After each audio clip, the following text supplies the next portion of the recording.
will combine these two images and we will eventually post this on the website to facilitate accessibility for everybody who requires the interpreter. All right. First things first, I want to say thank you to Deafblind International to host our event overall today and facilitate our meeting. We also have two additional financial supporters, the Quebec Vision Research Network and TANE, die Schweizerische Stiftung für Taubblinde in Switzerland. Both of them have contributed financially to our sign language interpreters today.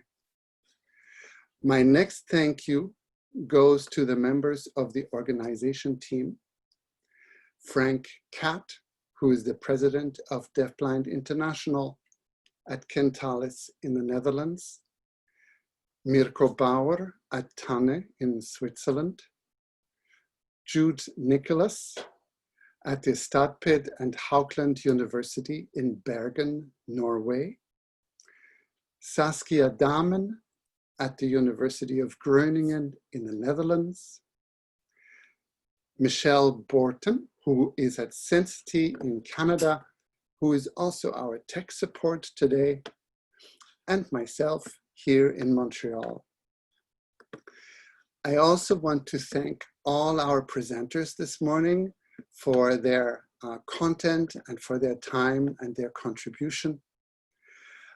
We have over 3,700 registrations for this week.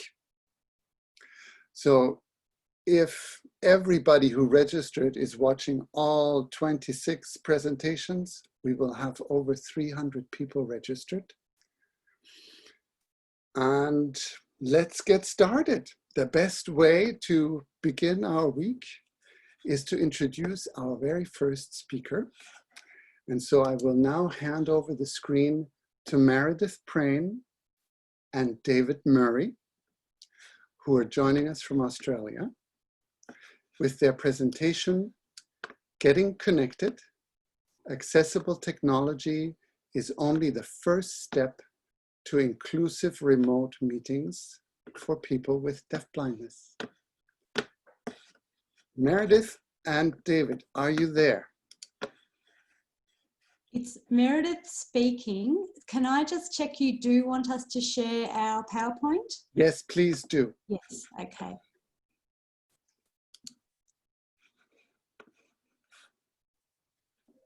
Okay. As you are setting up, I'm also encouraging people to use the chat function in order to ask questions if they would like. This is one of the reasons why we have asked people to have two presenters, so one can always have an eye on the comments and questions that are being posed. All right, Meredith, we look forward to your content. It's Meredith speaking. Thank you, Walter, and I'll hand over to David to get us started. Good morning, good afternoon, everyone. Thank you so much for having us today to the very first webinar. My name is David Murray. I'm from Deafblind Australia, and we'll be presenting a webinar on getting connected. Accessible technology is the first step to inclusive remote meeting for people with deafblindness. I just want to make sure everyone can hear me okay and no problems. I think it's good, David. I'm trying to scroll through the PowerPoint and it is not moving. Just a moment. The sound quality is good though.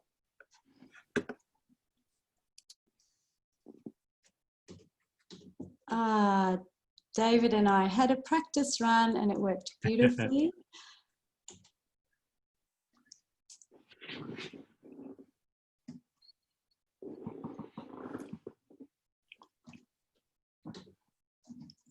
It's not letting me exit.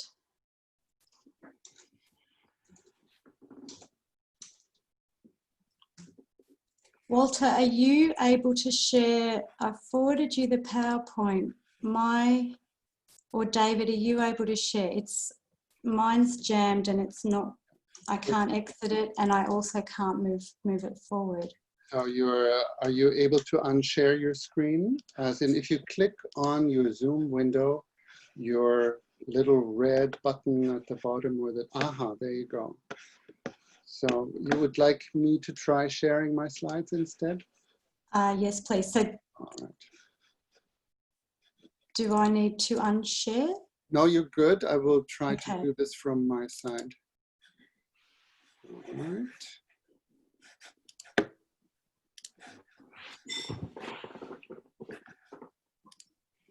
How about this?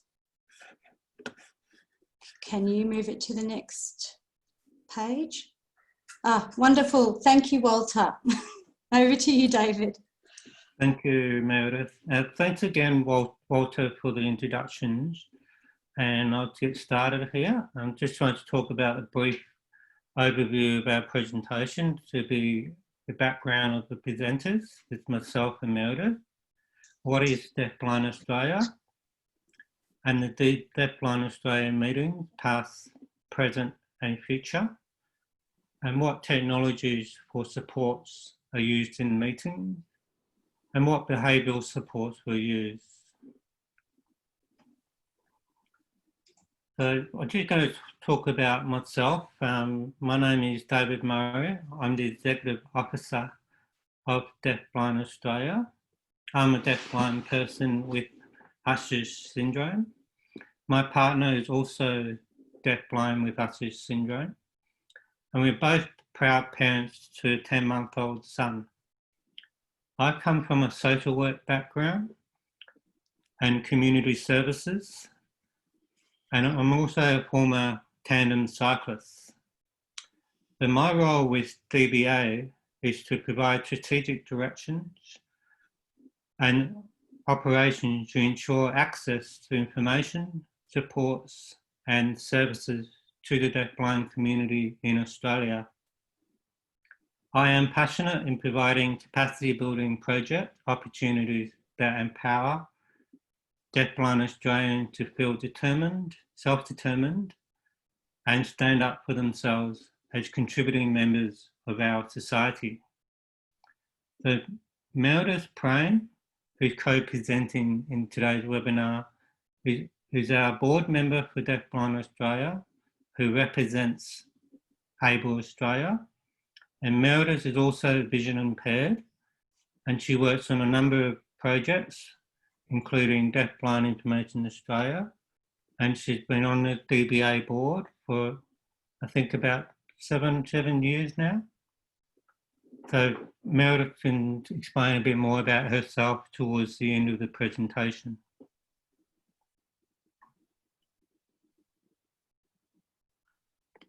So who are Deafblind Australia? Peak body on deafblindness in Australia. Deafblind Australia was established in 1993 as a national peak body representing the Australian deafblind community. Deafblind Australia advocates on behalf for deafblind people with and work to improve supports and services for deafblind people in Australia. DbI also works with partner and member organisations to deliver a range of service supports that empower deafblind Australians to be self-determined and to advocate for themselves.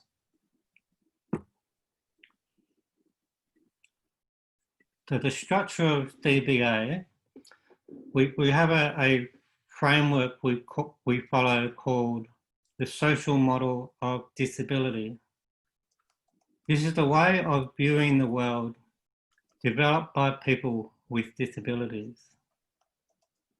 The social model of disabilities says that people are disabled by barriers in society, such as in a building where you're not having any tactile dots on steps, or it may be people's attitudes like assuming deafblind people can't do certain things. On the other hand, you have the medical model of disability.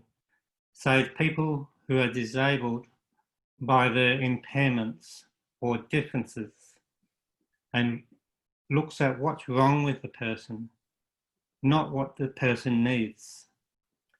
We believe the medical model creates low expectations and leads to people losing independence, choice, and control in their lives.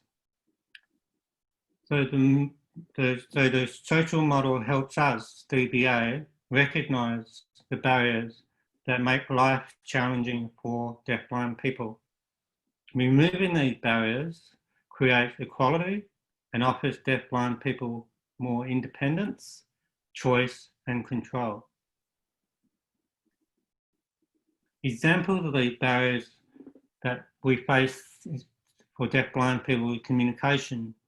For instance, in COVID-19, there were health information that may be inaccessible to people who are deafblind because of the small print or no large print versions of material were available, or there was no braille or electronic versions for people who are screen readers. On the other hand, when you have video announcements, they were inaccessible to people who are deafblind because there's no videos in Auslan or there's no captioning. The other example is the messages that we received from COVID-19 were very complicated and very complex language we used, long sentences and words with many syllables. So what's not provided is plain language or easy English. So to address all these barriers, we need to take action to advocate on these issues. So advocacy. DbI as an organisation is centrally involved in the methodology of advocacy. By doing that, we work in areas of consultation, deafblind member representation, assisting our members to connect with information and each other on matters of common concern and on national policy and practice matters. The deafblind community in Australia is so small, we rely on collaboration and partnership with kindred organisations, including single-century organisations of deaf and blind, including Deaf Australia, Blind Citizens Australia, and of course deafblind disability organisations, including Able Australia and Senses Australia, to collectively accomplish the common values and goals shared.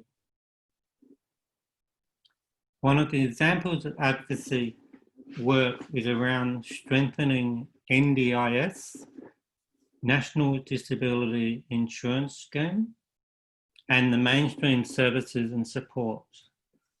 Some of the work done is to encourage the inclusion of deafblind communication supports, identifying needs to address market gaps, and develop good practice that meets the diverse needs of deafblind individuals. Information.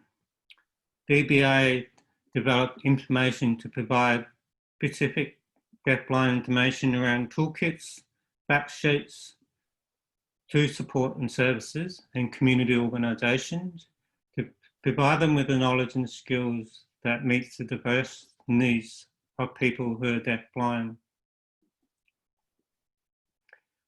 Also, deafblind awareness, we provide information on resources to encourage public engagement and develop an inclusive society by giving voice to the communities through social impact with individuals who are deafblind. So in Australia, we're currently launched Deafblind Awareness Week through Facebook, where there'll be a series of videos presented by individuals who are deafblind on success stories and on the lived experiences and how they've accomplished great things in life. So that's currently been run through DbA, so the Deafblind Facebook page. The DbA is working on a number of projects. We have 3 projects running at the moment. One of them is building the capacity in deafblind member organisations. And we have provided governance training to board members and organisational staff. We've developed national deafblind communication guidelines.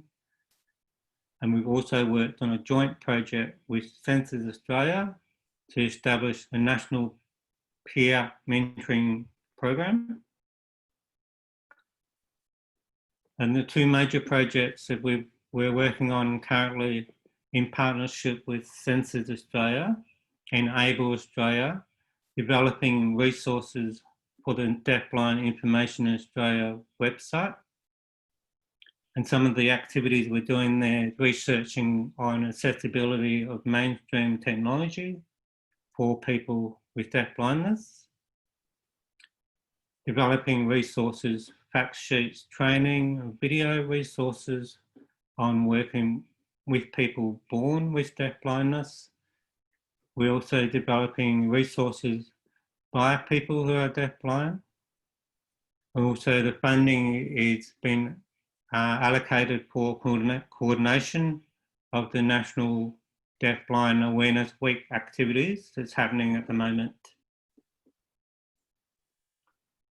And the other project we're working on is developing deafblind specific resources and workshops. The key activities here is identifying themes within the lived experiences of people who are deafblind regarding their quality of life. It could be communication, it could be self-advocacy, it could be health, mental health. So the resources developed will be used based on the themes in formats accessible for deafblind people of all communication methods. The workshops will be developed and delivered by deafblind people that address these themes in fully accessible formats.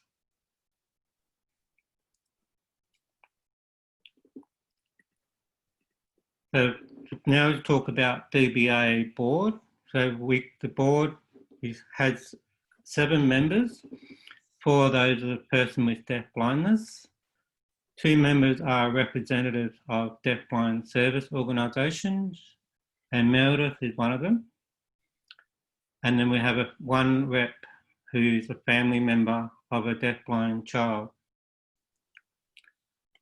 During the COVID-19, we've been quite fortunate to be able to run board meetings during the pandemic, where we previously held meetings via teleconference, and now we use the Zoom video conference.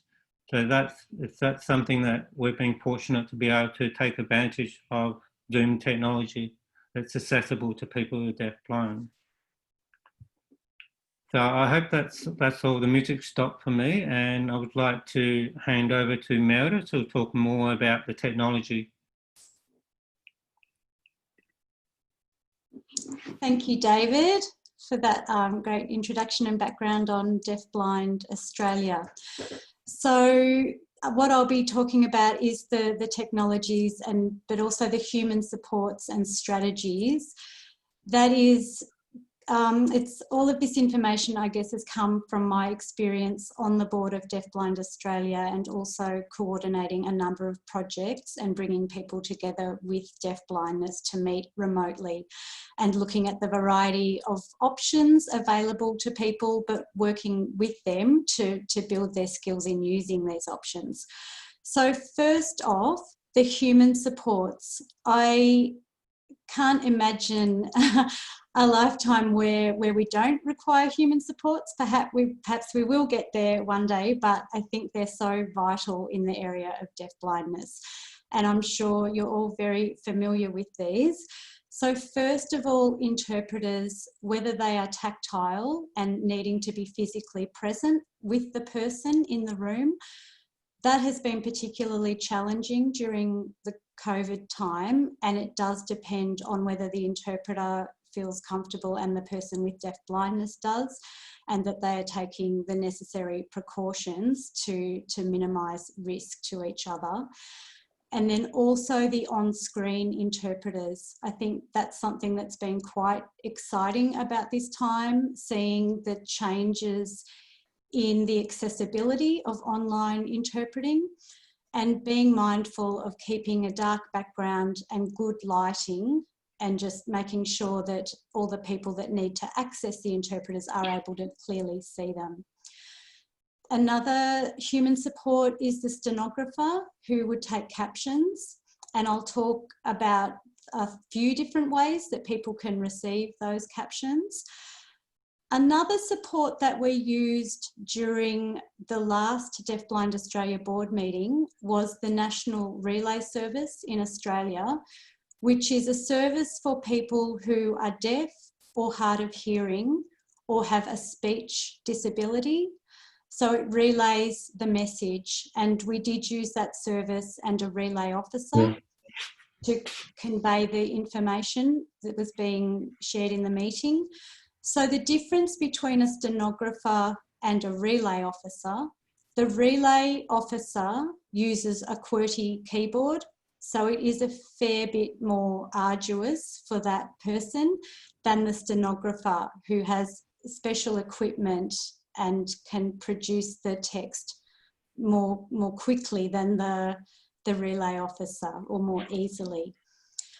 One human support that I think is really important and probably needs to be increased is what in Australia we call the communication guide.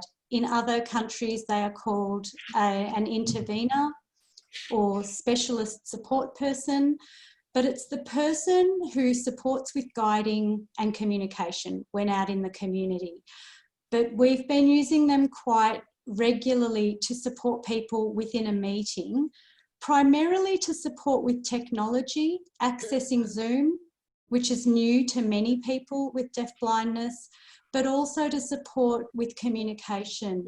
If they miss a sign or miss what's said auditorily, to provide that backup communication support during the meeting, and perhaps to provide additional information about what is going on in the meeting. So next slide is the technologies. So first off, just considering audio, and it's quite surprising how often you need to remind people to mute to make sure that the audio is as clear as possible. In a meeting, just ensuring everyone is on mute will make a big difference to people being able to hear clearly what is being spoken. So just making sure that it is as clear as possible and that speakers are speaking at a reasonable pace, both for the interpreters, but also for people who are hard of hearing. And also checking with individuals about how they want to access the audio and trialling headphones. I think it's worth practicing with people prior to a meeting. Sometimes the headphones over the hearing aid or over the cochlea can make it clearer. And that's a personal preference, but just something worth trying.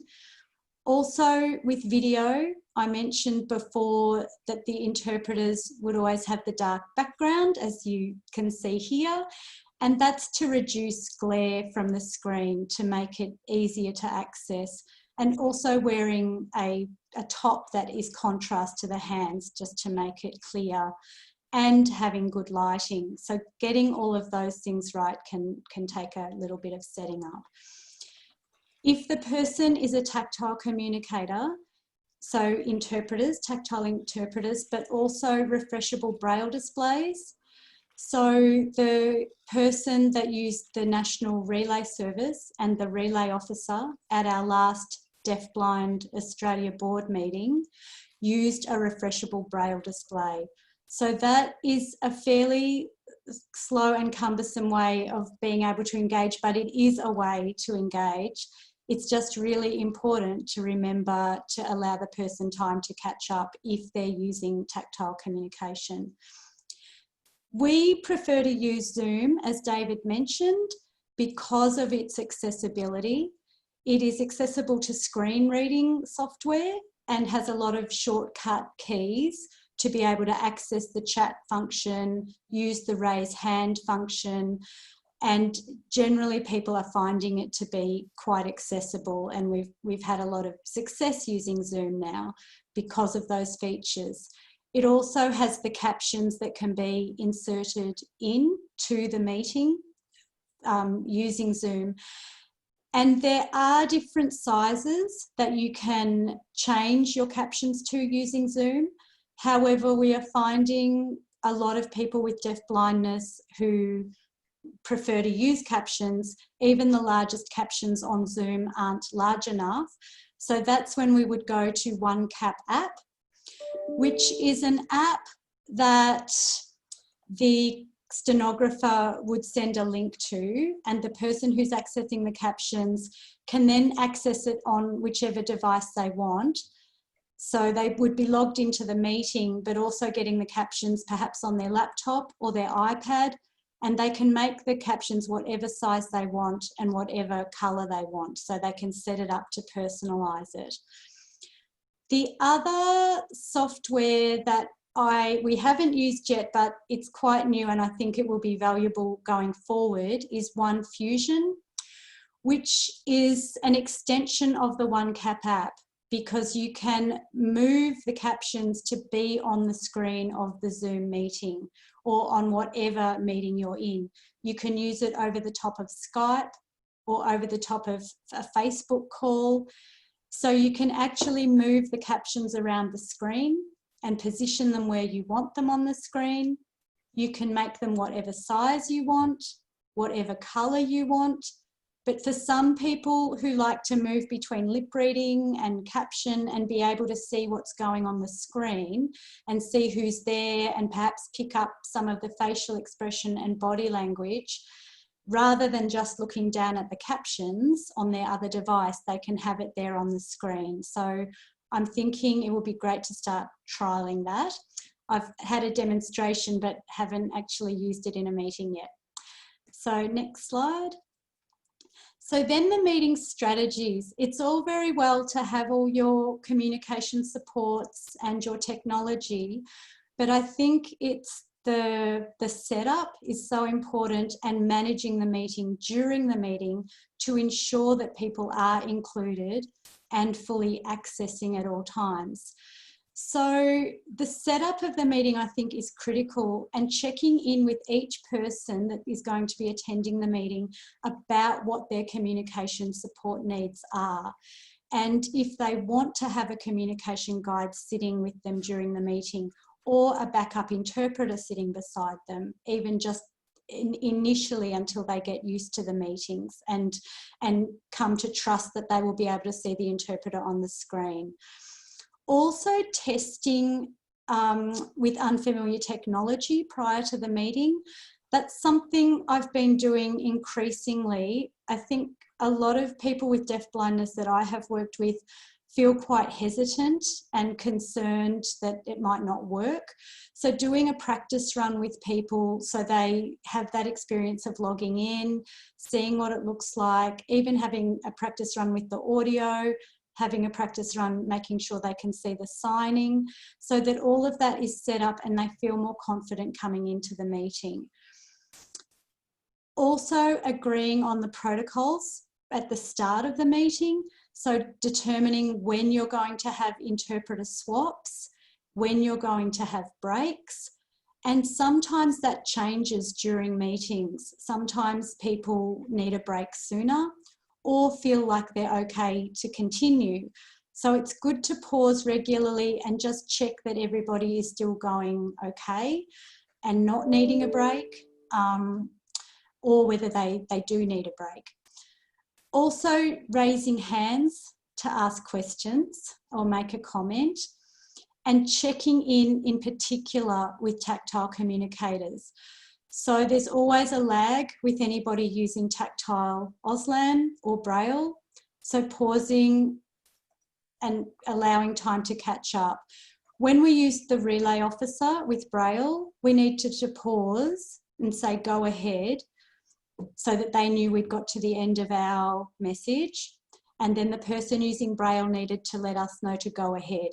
But that also gave them the time and space to contribute if they had a comment or a question from what the last speaker had said.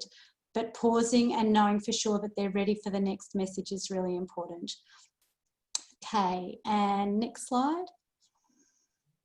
So I just wanted to go around with one of the meetings of the reference group of one of the projects I've worked on, because I think it really highlights the variety and diversity of different ways that people can all join a meeting and the variety of communication methods they use. So top left, there's the interpreter with the dark background and the dark top and the good lighting. Then there's Melissa, who's a professional rep who doesn't have a vision or hearing impairment. Then there is me, who does have a vision impairment and likes Zoom very much, because I can actually see people better in a Zoom meeting than I can in a big face-to-face meeting around a table. Next is Karen, another professional rep who has no vision or hearing issues. Below Karen is Vicky, the parent rep, who also has no vision and hearing issues. So next is Steve, who accesses via audio. And he has a communication guide who sits with him to assist with technology. And this is a classic example that he joined by phone for the first few meetings because he was struggling to get the Zoom to work. We tried a practice run, but he was still finding it easier with the phone. But then when the communication guide sat with him, they were able to get his video working because he was really keen that he was visible like we all were as well. And that communication guide also provides the communication support if he misses any of the messages. The next person is Michelle, who communicates via tactile Auslan, as you can see.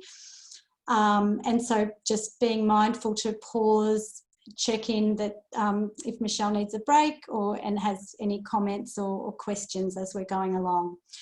Next person is Carol, who accesses via the interpreter, on-screen interpreter, but also sits with an interpreter for backup communication support as well.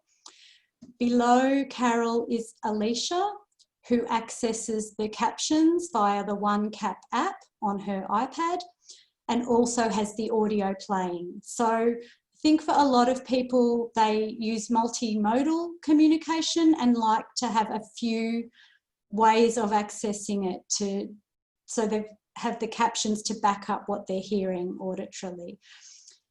Then Lee, who is the captioner, and finally Paola, who started out always having a comm guide sitting with her to provide backup communication support, but now feels quite comfortable having attended a few meetings and doesn't require that support anymore. So Paola will sit and watch the interpreter and participate that way. So last slide. So just moving into the future, I think it's really important to be mindful of funding. I'm very aware that we have people from all over the world, and some countries have a lot more funding than Australia and some have a lot less. But I think funding communication support is really critical for successful meetings and inclusion.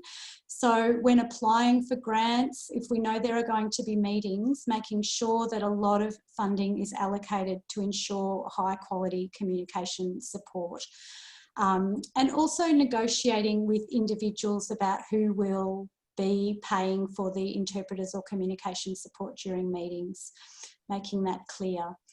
Also fostering and supporting peer learning. So encouraging people with deafblindness to share their positive experiences with technology and learn from each other. I think it still can be really daunting for a lot of people, and I'm aware that there are a lot of people with deafblindness still who are not really accessing the internet at all. And so there's a lot still to be learnt and shared.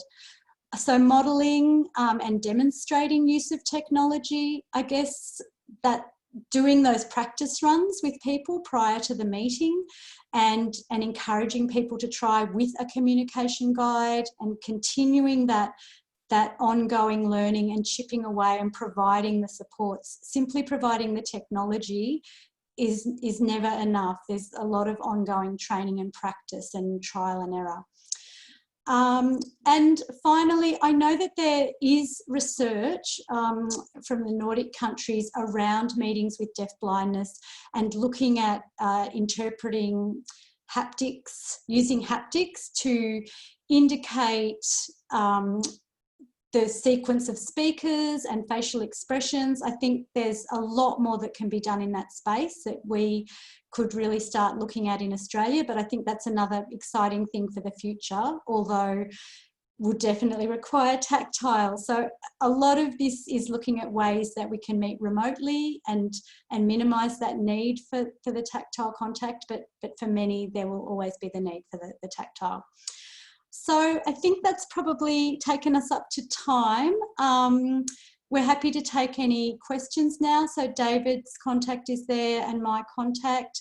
I'm really keen to hear about other people's experiences with meetings or any other softwares or technologies. I think we've got a week of hearing about these things. So I think David and I were a bit lucky to be first cab off the rank. But I'm really looking forward to hearing the other presentations and would welcome your questions and comments now. Thank you so much, Meredith, for getting us started. This is Walter speaking again, your host. I'm stopping screen sharing for me, and I encourage you to ask questions. Meredith, you're able to access the chat? I am. I'm just making it nice and big now. Thank you. I will let you have a look at the questions that are available for you. I'm excluded. While you're going through the questions, I will just remind our audience that at 1/4 each hour, I will go on break for our interpreters. So I am very stickly on the 45 minutes, so our interpreters get their break in between. I think it's Meredith speaking. I think there's a few technical issues. And that captions are not available. I think somebody was asking about captions. Thank you for the positive feedback from somebody. Sorry, the pale blue is a bit hard to see. I missed the email addresses. I think all these are being recorded and so they will be available, but I don't know, Walter, if you want to put the contact details up again for people to write down. Oh, and someone said, let's make contact. That would be great. I think this is such a wonderful opportunity to all learn together. It's a really great initiative. You are our guinea pig by getting us started, and thankfully it's about technology. Someone has asked for the link to Fusion again. So if you could scroll back, Walter, and I will just explain as well. So with the OneCap app, that link will take you to information about the OneCap app, and there is information about OneFusion there. That link that I've put for OneFusion is a demonstration on YouTube, but OneFusion is connected to OneCap app, so you will find the information there. They're both, I think they were developed in the UK and America. It was a collaboration, so I double checked. They're definitely internationally available. Someone has said, thanks, Able Australia. That's great. And Deafblind Australia. Oh, and somebody has just typed out my name, my contact details. So it's mostly been comments. Really helpful. Thank you. I'm glad. You're very welcome. Thank you, Meredith and David. Thank you. So it says, I have until now postponed my meetings with multiple people with deafblindness. but you have encouraged me to start trying to do it on distance. It's challenging, and I think there's a lot of goodwill, and it's important to be patient, and that everybody appreciates that we're all learning together, and just takes the time. But I would recommend, if any of the meeting participants have not used Zoom and are a bit nervous, to just do that one-on-one testing with them. It says, have you tested Microsoft Teams? I was just asked about Microsoft Teams the other day. I haven't used it myself. David, have you had any experience with Microsoft Teams? David speaking. No, I haven't used Microsoft Teams, but I've heard it hasn't worked for some deafblind community groups. So Zoom seemed to be the best one.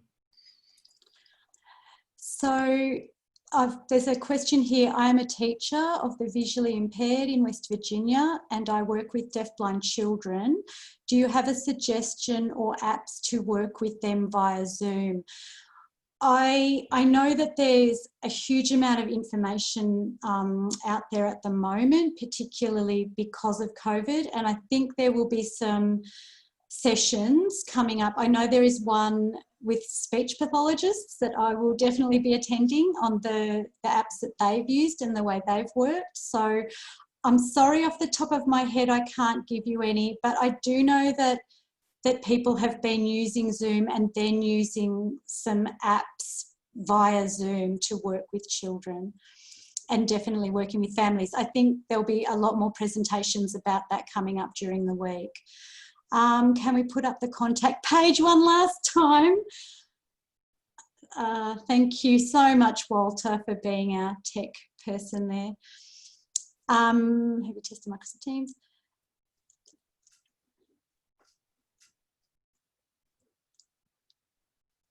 Oh, that just positive feedback that it was good to follow. I really appreciate all your positive feedback. Thank you. And David and I would be very happy for you to contact us if you have any questions down the track.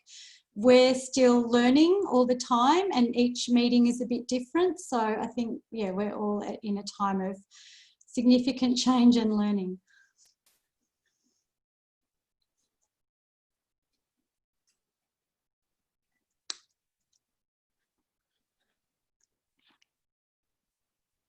I think that's... is there any overview about relay service accessible to deafblind? I can add that in. Sorry, I should have thought to add information about the relay service. So even if you email me, I can send you some information about that. Meredith, I'm mindful of the time. There's one last question, and I will answer this one. Have you been using Zoom with JAWS and still finding... Oh, they've just said they're still finding their way around Zoom. But I know that Zoom does work with JAWS software. It all takes a bit of practice and getting used to it, but I would encourage you to persist and just keep trying. But yes, I'm happy to finish up there. Thank you, Walter. Thank you, Meredith. Thank you, David, for getting us started today. We are at 1:15.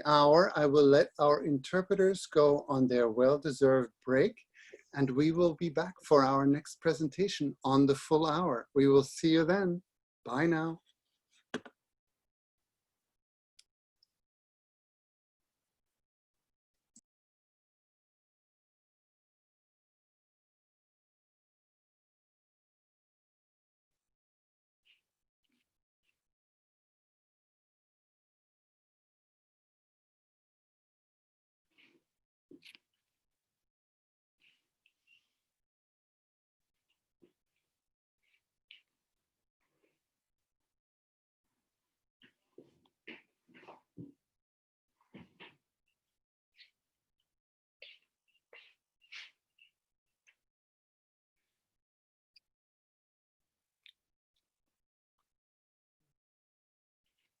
Parallel, working on activating the caption feature of Zoom. I apologize again for many of the things that are not yet working.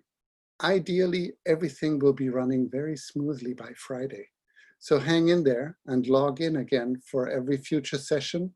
It will get better each time. We are now ready for our second presenter today. We're going to welcome Akash Bandarupalli and Aurora Kritika, who are going to join us all the way from India to present. Are you guys online? Are you ready to give your presentation? Yes, Walter, we are ready. Please go ahead, share your screen. You are good to go. I cannot start video because the host has stopped it. I will ask Michelle to give you the permission to share your slides. This will hopefully happen momentarily. I got it. You're good to go? Yes, we are good to go.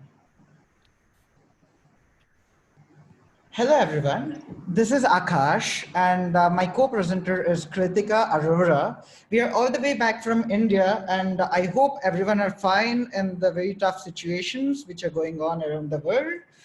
Now I hand over to my co-presenter, Kritika, to establish today's agenda. Hello, everyone. So as we all know, the agenda of today's presentation is about the contactless communication for the deafblind, which is of utmost importance in the current situation. The people with deafblindness need someone to understand the language in order to help them with their day-to-day activities. Akash, could you please change the slide for me? Yes. Thank you so much.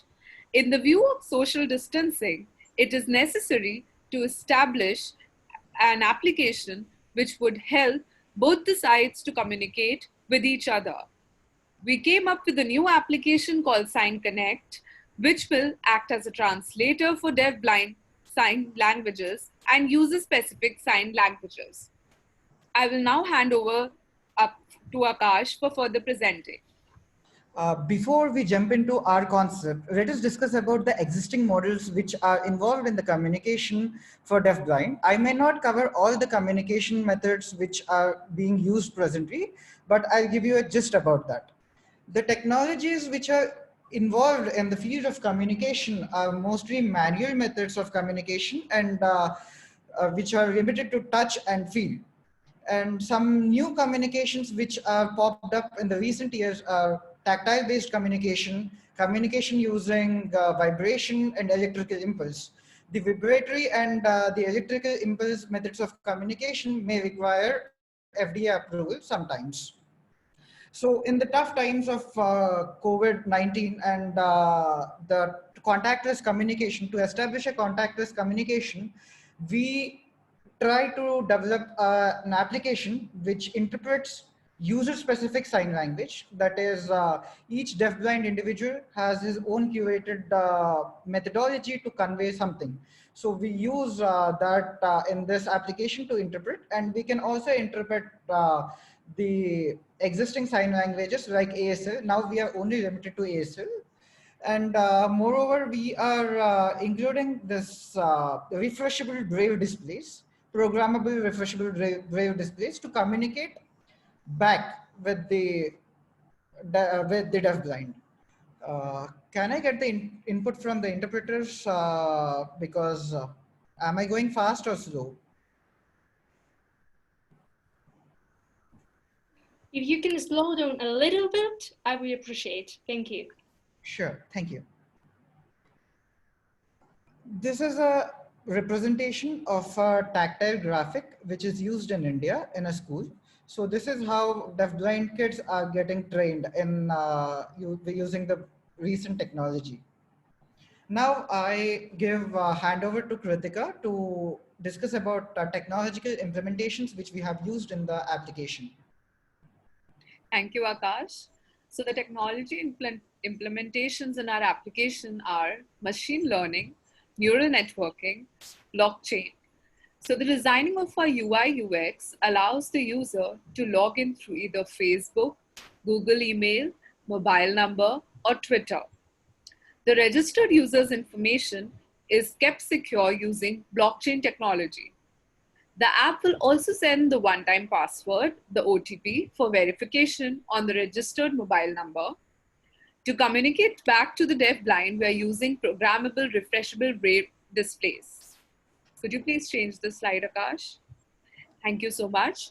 So the importance of using machine learning as one of those technologies in our application is image recognition, computer vision, facial and gesture tracking, and for rejecting background.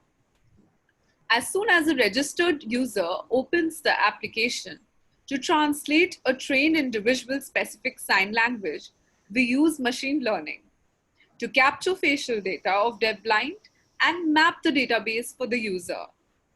The importance of using neural networking, which uses the backpropagation algorithm, which is there on the slide, is to train the individual specific sign language. Could you please change the slide, Akash? Thank you. The blockchain is being used in our application, keeping in mind to keep the data of the registered user secured, such as the mobile number, the email ID, the name, the password, and other such informations. Could you please change the slide? I will hand over to Akash now. So now let us break up what my co-presenter Kritika said. It is very simple. We are using camera and in the mobile phone with the computer vision to recognize the gestures performed by deafblind, whether it is his own gestures or it may be related to the specified sign language which already exist, and we will translate and come up with an output. So the sensors and hardware which we are using in this application are camera with computer vision, which I have already discussed, and refreshable braille displays. I have already discussed about these, but I'll continue. These refreshable braille displays are are used here in the application to communicate back with the deafblind people. I mean, deafblind, the person who is suffering from deafblindness. And we are using LiDAR sensor, especially in iPads, the new generation of iPads, to exactly map. If you could see this picture with infrared hand, so we can exactly create a 3D map using LiDAR, light detection and ranging. So we can have a 3D map of what a person with deafblindness is trying to convey. We can exactly map and put it in computer and process it to the natural language. So let me explain about the working model of this application. So there are two modes in this application. One is user mode, which translates the sign language and also translate trained user specific sign language. So to create a user specific sign language, you need to train the application. You need to train the application for at least 1 hour to understand what is a deafblind individual is trying to communicate. You need to map. You require a trainer for that. And the training mode, as I have already discussed, you need to train. You need to continuously train the application so that it could understand the gestures and individual gestures which are not existent in the literature, so that our app could detect and translate to the normal language. And it is very simple and straightforward to use. Open the application, sign in and point the camera, you're good to go. And we are using refreshable programmable braille displays to communicate back with the deafblindness without any contact. And these are some screenshots of our application. So this is the starting page, and I have already discussed there are two modes of our application, that is training and translate. And now this is the working screenshot of the application. You just need to point the face and translate for the translate mode. Now I hand over to Kritika to continue with the presentation. Thank you, Akash. So whenever we design an application, the audience is an important thing that we have to keep in mind. So keeping in mind the health and as well as the audience, those who are working in this field, we are targeting people with deafblindness and the working professionals, those who work with the deafblind people, to fulfill their needs, their specific needs in the day-to-day activities, and the tech enthusiasts. I'll now hand over to Akash. Now, speaking about how we tested and how we arrived to a conclusion that our app could perform the required task, we are proud that 20 deafblind individuals signed up for our application to give data. And we also used MNIST database for American Sign Language to interpret correctly. And we have designed a backpropagation algorithm based upon the data which is provided by our proudly 20 signed deafblind individuals to train our backpropagation neural network to train the individual specific sign language. And we have tested our application with various backgrounds, various inputs to get positive correlation between the neural network and the practical output. And these are some screen captures of American Sign Language with various different kind of background and with the constant background. Now I give to Kritika to present about the video. So let us have a look at this video and we'll understand how our app works. Sorry, we haven't mentioned the subtitles. You could understand with the actions of the actors in the video. Due to the time constraints, we couldn't mention the subtitles.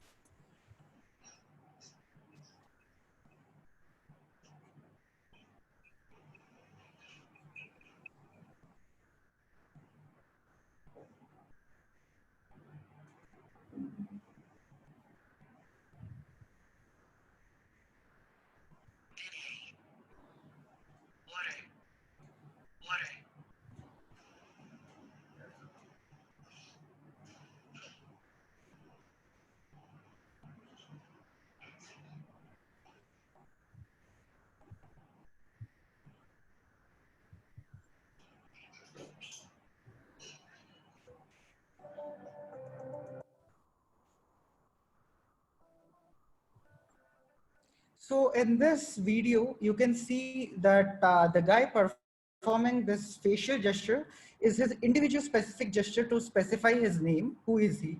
And the gesture which he is using for water is taken from American Sign Language.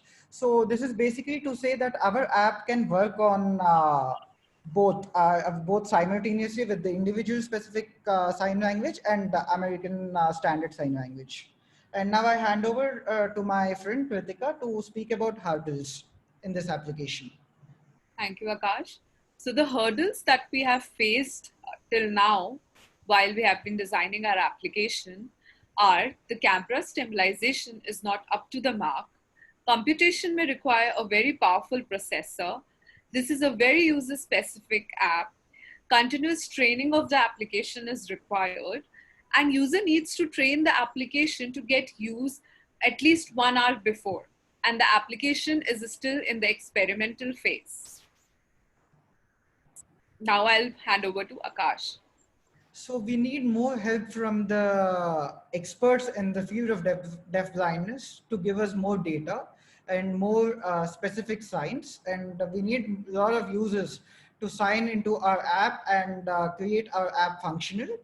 And we are open to the questions and suggestions right now. Thank you very much for your presentation, Akash and Kritika. You only took 15 minutes of your 45 minutes, so we have lots of time to discuss what you have been presenting. Given your development stage, have you already been able to publish any of this? How is it accessible to the public? No, this is not accessible to the public. As before COVID timeline, we were about to give by January 1st of 2021. But due to COVID situation, I don't know whether we could be on time to get it accessible to the public. Have you already presented this in a scientific context? No, not yet. It is still in experimental phase. Experimental phase. If you want to, you have access to some questions that are coming up in the chat. if you can Yes. see those. Otherwise, I can read them to you, but I think you're okay to access them yourself. Yes. So, I mean, okay. Let me start with the questions. I have getting a lot of questions. So can the app be used with British Sign Language? No, not yet. We are basically using American Sign Language right now, but we are interested to include British Sign Language and Russian Tactile. Can I answer the second one? Yes. The second question is, thank you for the interesting presentation, most welcome. And the question is that, is the privacy implications of camera-based applications have been taken care of? Yes, I mentioned in my presentation, we have been using blockchain technology to keep all the data, as in the image recognition, also secure of the user, the registered user. And let me take the next question by Rita. How about those people, uh, those deafblind people who do not read Braille? Yes, we have taken care of this situation, but we are quite helpless. I mean, while experimentation and ideation phase, we didn't get any kind of alternative in our mind to get understand what would be the other implication apart from refreshable braille displays. One more team from India is independently developing a vibratory method of communication. If we might collaborate, then it may be possible to have some other alternative. Kritika, could you just go on with the next question? Yes, just a second. The next question is that how far have you come in your research? So as we already mentioned in our presentation that we have been testing the application and it is still in the experimental phase. And also we have been collecting more and more information how machine learning and how the other technologies such as the neural network, the backpropagation algorithm can help us to get a better and accurate results for the deafblind people for the translation of their languages. And also I would like to continue as the question also continues that how many signs can you recognize? We as of now can recognize 102 signs and we need more and more data for more training of the application and so that we can get more results for individual specific language. Thank Now you. it is limited to 15 signs. And now, next question, very, very impressive. Thank you very much. This is a wonderful innovation. Will it be available in different sign languages?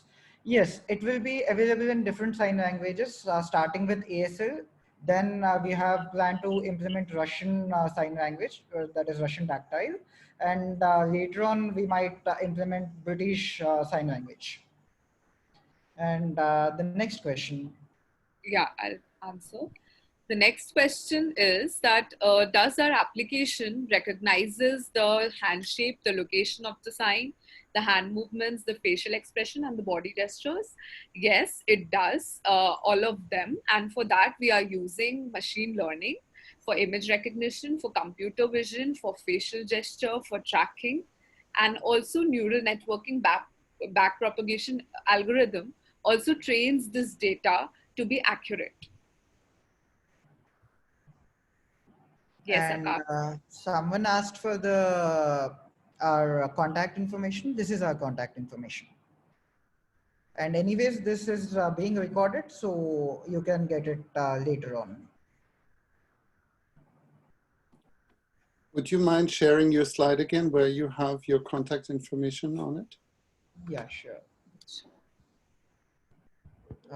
Is my screen is sharing? Not yet. There. Now? Yes. Excellent.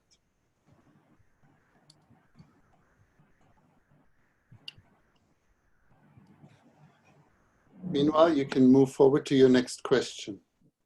Yes. I need to stop share if I wanted to go for the next question. Is it fine? Sure. Yes. There is one. There is one question from Mr. Kumar. It is really nice, thank you. And does this app work offline? No, our mobile phones yet doesn't have this kind of computational power so that we could make this application offline. We are using cloud-based technology for computation. So I'm sorry to say, but the app does not work offline. Thank you. The next question is the Sign Connect app feasible for two-way connection? Yes, the application has been designed in keeping in mind the today's situation, the current situation of COVID-19, keeping the health of both the working professionals as well as the deafblind people. So it is feasible to be to work on both the sides.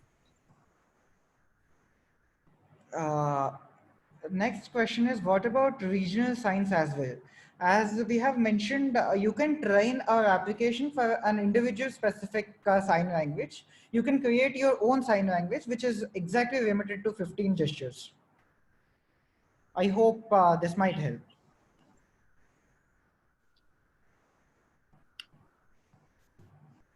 Ritika, could you go on with the next question?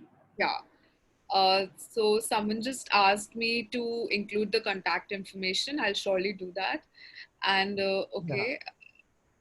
okay, no problem. I'll just write the details. Yes. I think that's all, Akash. You can also check once. Will the app be on both Android and iOS? Yes, definitely. App is both on Android and iOS. Yes, I, it works on iPhone. We would be making this available by January 1, 2021 if everything goes well. Mm, yes, the email address is correct. yeah, I'll just write them in the chat. Can you?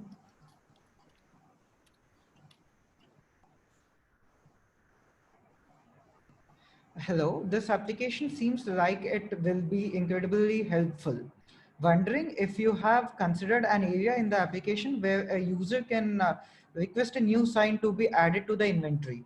Yes, we never thought in this way, but if a user have a trainer, I mean, if every user can act as a trainer, and the trainer can include new sign, but for now, because of the server constraints, we are just restricting 15 signs for a specific individual. We do facial recognition of the individual to pop up the signs.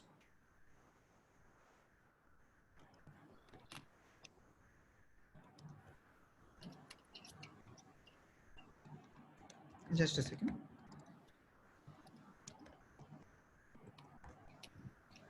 Can it translate sentences?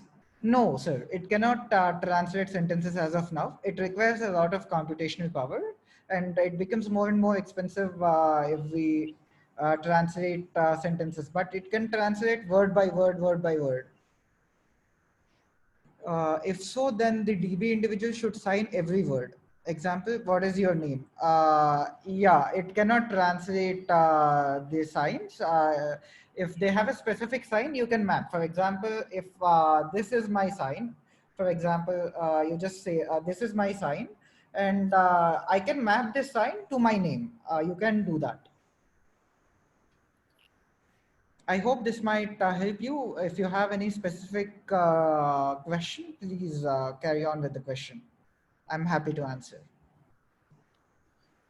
Thank you very much for your presentation. Did you consider using sign language, corpora, or database to extract more signs and inputs?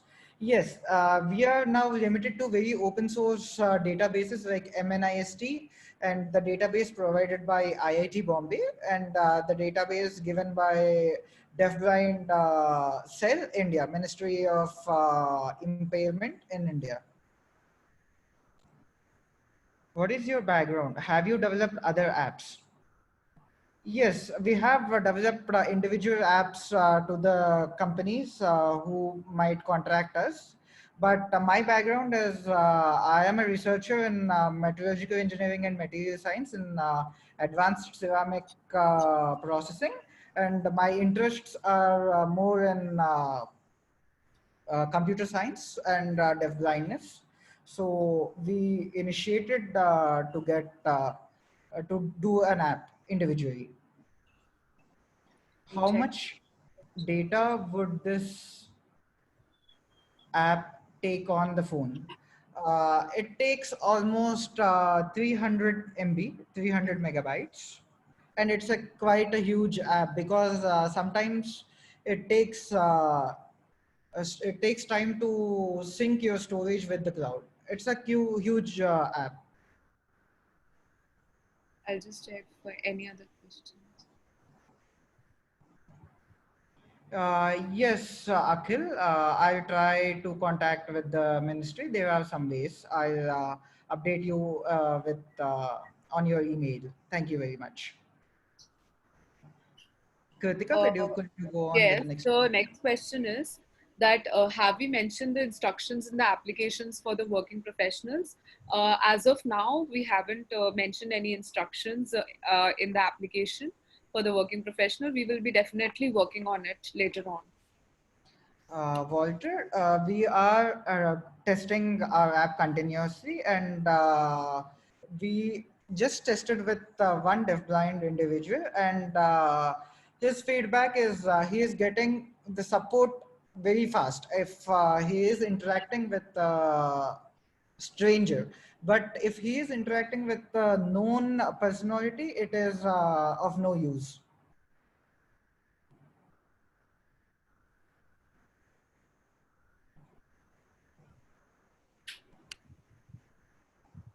Yes, we have tested the application with the deafblind people, We and have just tested with one, but we took input from 20, whom we got signed for our application.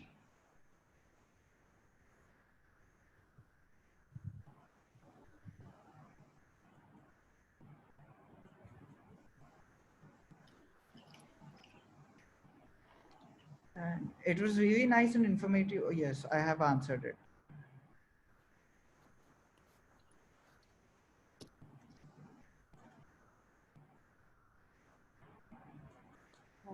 Yes, some are from Helen Keller Institute, and some are identified by Indian Institute of Technology, Bombay.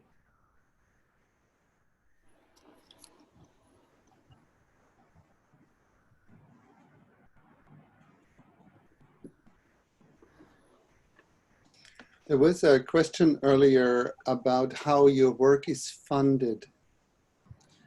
Yes, our both work is self-funded with the help of IIT Bombay. We can access their labs.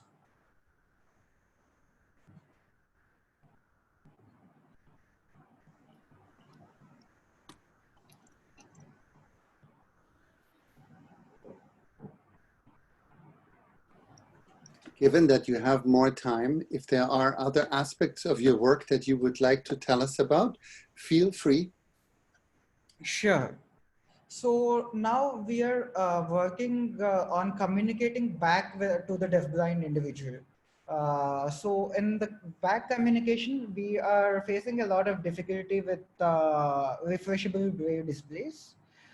They create a lot of pain while making a new sign on the refreshable braille display. It is becoming very difficult for us to do that kind of fast interpretation, fast bridging between the voice input and the refreshable braille display input. And as pointed earlier, it is very difficult that a deafblind individual is trained with the refreshable braille display, especially in India. There is a lot, what do we say? A lot less attention given in developing in this field. how many researchers are? We two of us are working together on this project, and And also we have a team of three interns from IIT Bombay.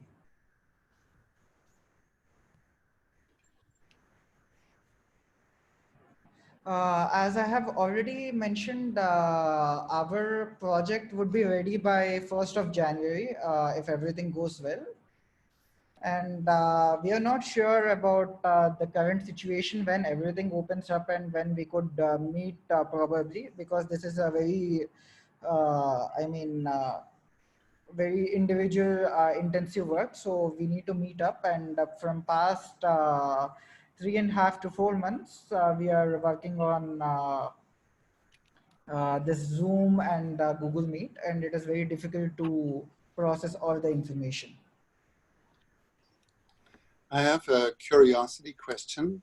If Yes. you are using your image capturing live with a person in front of you, of course, the Yes. image is different than if you would be using this for somebody who is signing on a screen. Do you think it is possible to, for example, capture what our interpreters are signing right now? Would that be sufficient information? I cannot say whether it is completely yes or no, but our app cannot detect that fast feedback. Feedback, But yes. if she does somewhat slow, and it is limited to just 20 gestures. I mean, it is like word to word, not as sentences. For sentences, it requires a lot of computational power, which I don't think it is sufficient right now. Even the data is also not sufficient.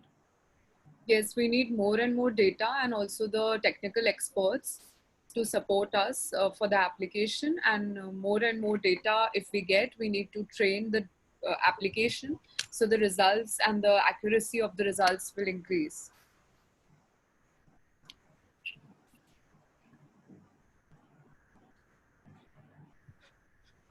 Any other suggestions and questions?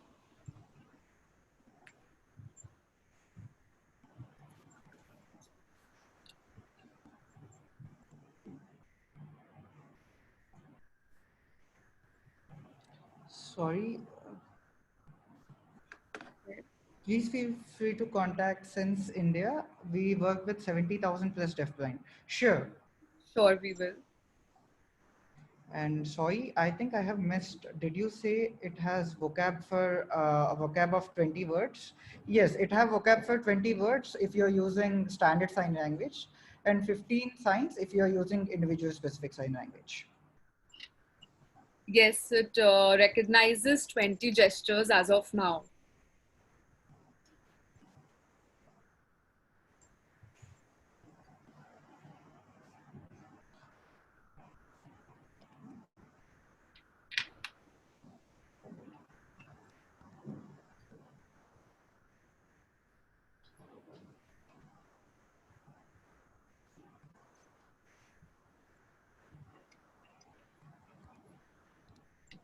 Yes, next question.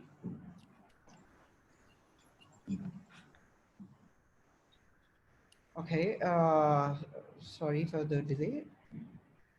I am facing some issue, just a second. Yes, is your app specifically with congenital or acquired deafblindness? Good question. It is for both. Both can use this, but it depends upon how trained are they. And the next question is that how many people with deafblindness did the field testing? So the field testing was done by me and my co-researcher Akash, and we, along with one person whom we have tested, the deafblind person. And their feedback is I have already shared with in the last question. If they are interacting with a stranger, then their feedback is they are getting the thing very fast. And if the person is a known person, then it is of no use. So the final objective of our application is, so the application has been designed, as I already mentioned, keeping in mind the health of the working professionals, as we don't know when this COVID-19 is going to leave us, as it has become a part of our life now. So keeping the health of both the working professionals and the people, those who have deaf blindness, In order to establish a contactless communication between them, this app has been designed. So this is our final objective, that if we get more and more data, we get some expertise, advice, and all these things can actually help us make the application more accurate.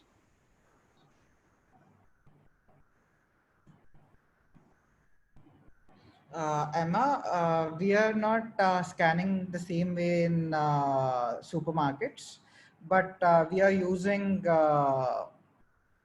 machine learning to understand whose sign it is, because already signs are mapped, signs are scanned using computer vision with machine learning.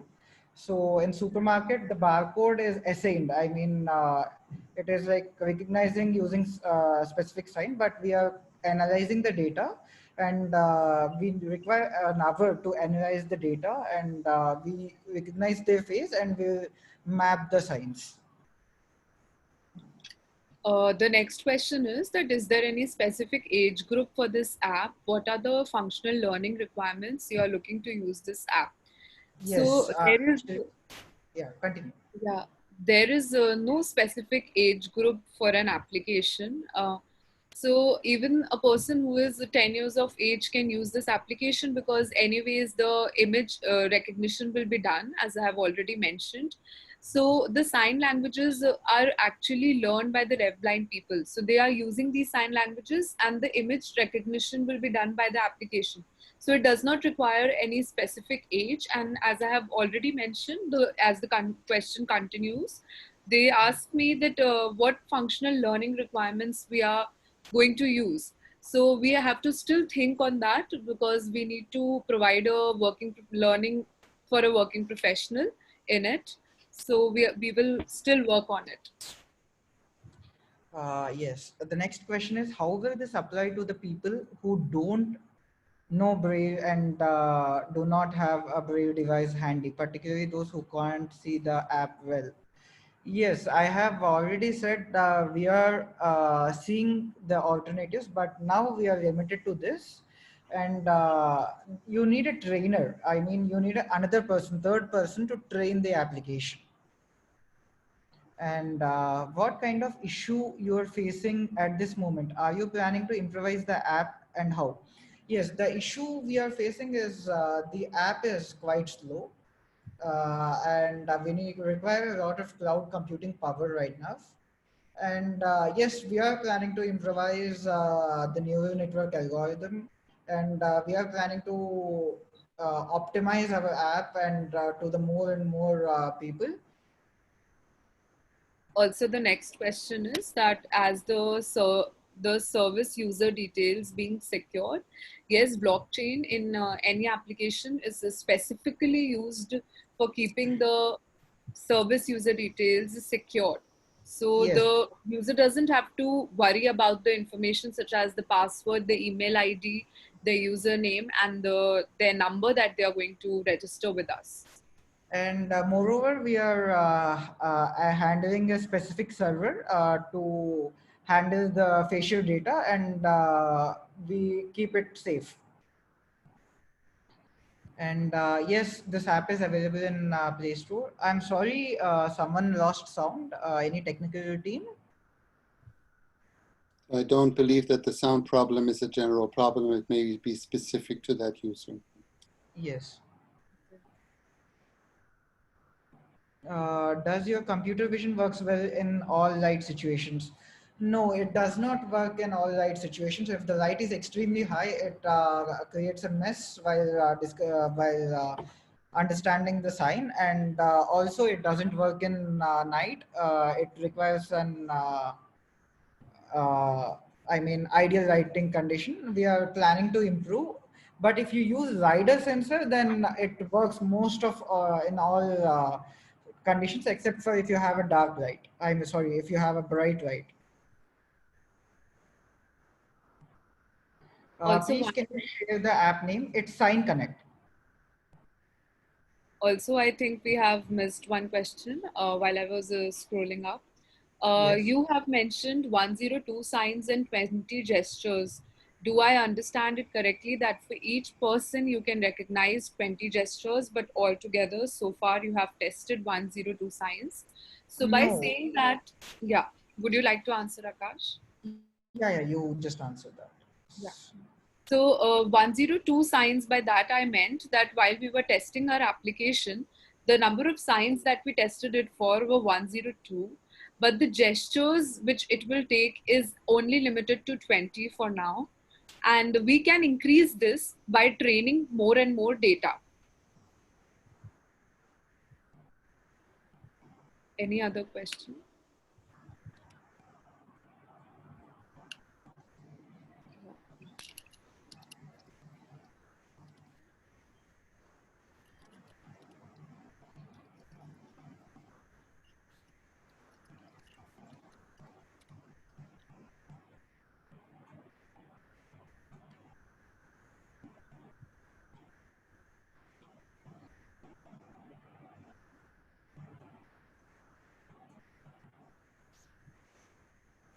Yes, actually, we can implement it can be used in that kind of situation where someone, yes, that is actually the ideal use of our application. You may want to mention which question you're answering, as not everybody may be able to read the questions. Sorry, I could see the app being used in specific situations like a restaurant where someone can sign single items they wanted to order and understand the server, or other situations where communication is specific and does not require long conversations. Yes, Janine, it's absolutely true. It is very ideal for that kind of situation.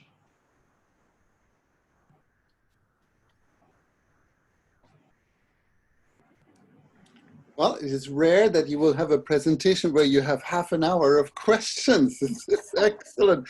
I'm very glad that this became very interactive. I want to thank you both, Akash and Kritika, for your work and presenting and taking your time today. Yes. I'm mindful of the time to give our sign language interpreters their break. So thank you to India.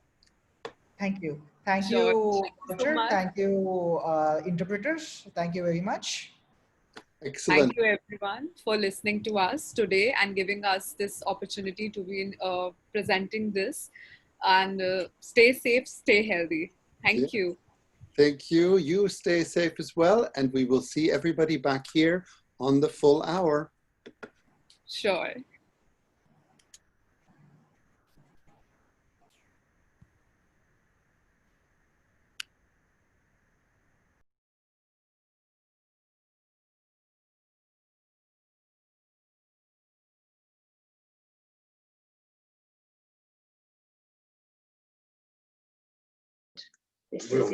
Yes. Hello, everybody. Welcome to the UK. We've been in lockdown now for 14 weeks. My name is Russ Palmer. I'm a music therapist and also a vibroacoustic practitioner. If you want more information about that, what I do, please visit my website or our website, www.russpalmer.com. And basically, my background is started with computers, but then I changed into music therapy. And I also have Usher syndrome and wear 2 cochlear implants. I'll introduce now to my wife, Dr. Rita Lautner. Over to you. Yeah. And Russ, do you want to say your sign name? Oh yes, my sign name is like that, like the letter R. Okay. Okay. So hi, I'm Rita, and my sign name is Smile. She's always smiling.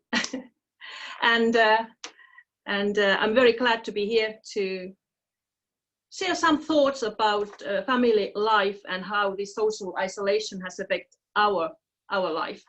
And I work at the Finnish Deafblind Association. I'm head of the communication unit, and I'm also involved at the university. I'm leader of Social Haptic Communication Research Group. Yeah, that's University of Helsinki. I have been researching social haptics. It means touch messages, and they grammar about the last 30 years with Russ. So we developed that very early 1990s, and we have been traveling around in Europe. And now we cannot do that yet. So the communication, we use spoken language. You have 2 cochlear implants, Russ. We use finger spelling, hands-on signs, and a lot of touch messages in different places. So I have my hand here on his leg also, and he's giving me feedback, but that you can't see what he's doing here. So this time was a little bit, how to say, different time, because last 30 years I've been teaching people, professionals, family members, at how we use touch and close contact.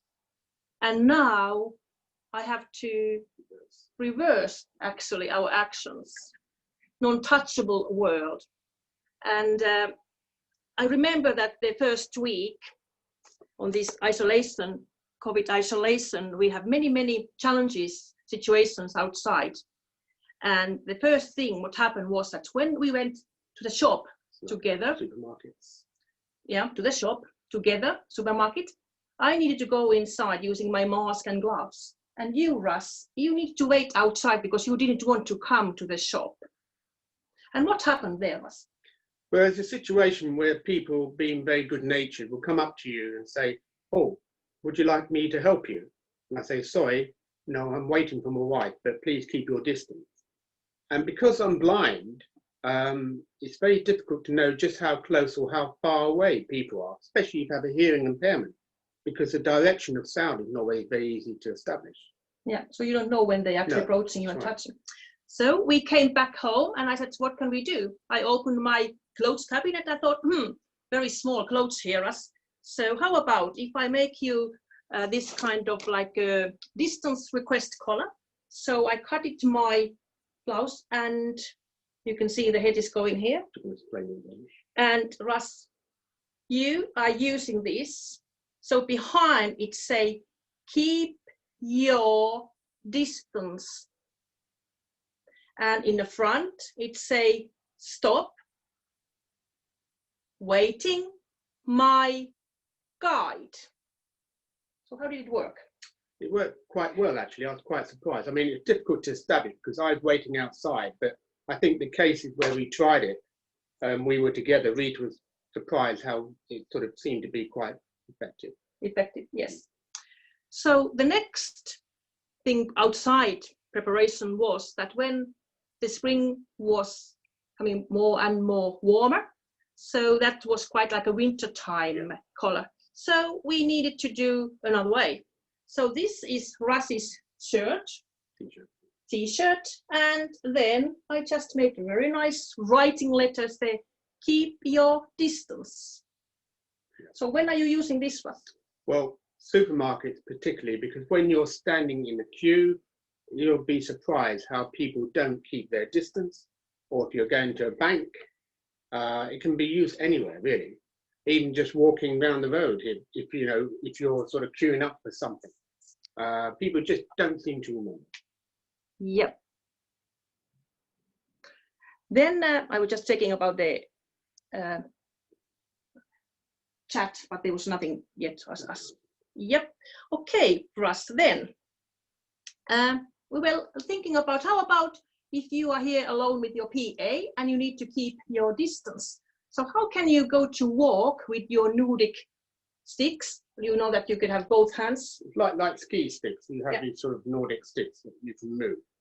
And one of the problems is you can't have a communicator guide holding on to you because you need to know where you're going. And so you're having to rely on some other way. So that was the next challenge. So what I did, I made this 4 meters long bridle.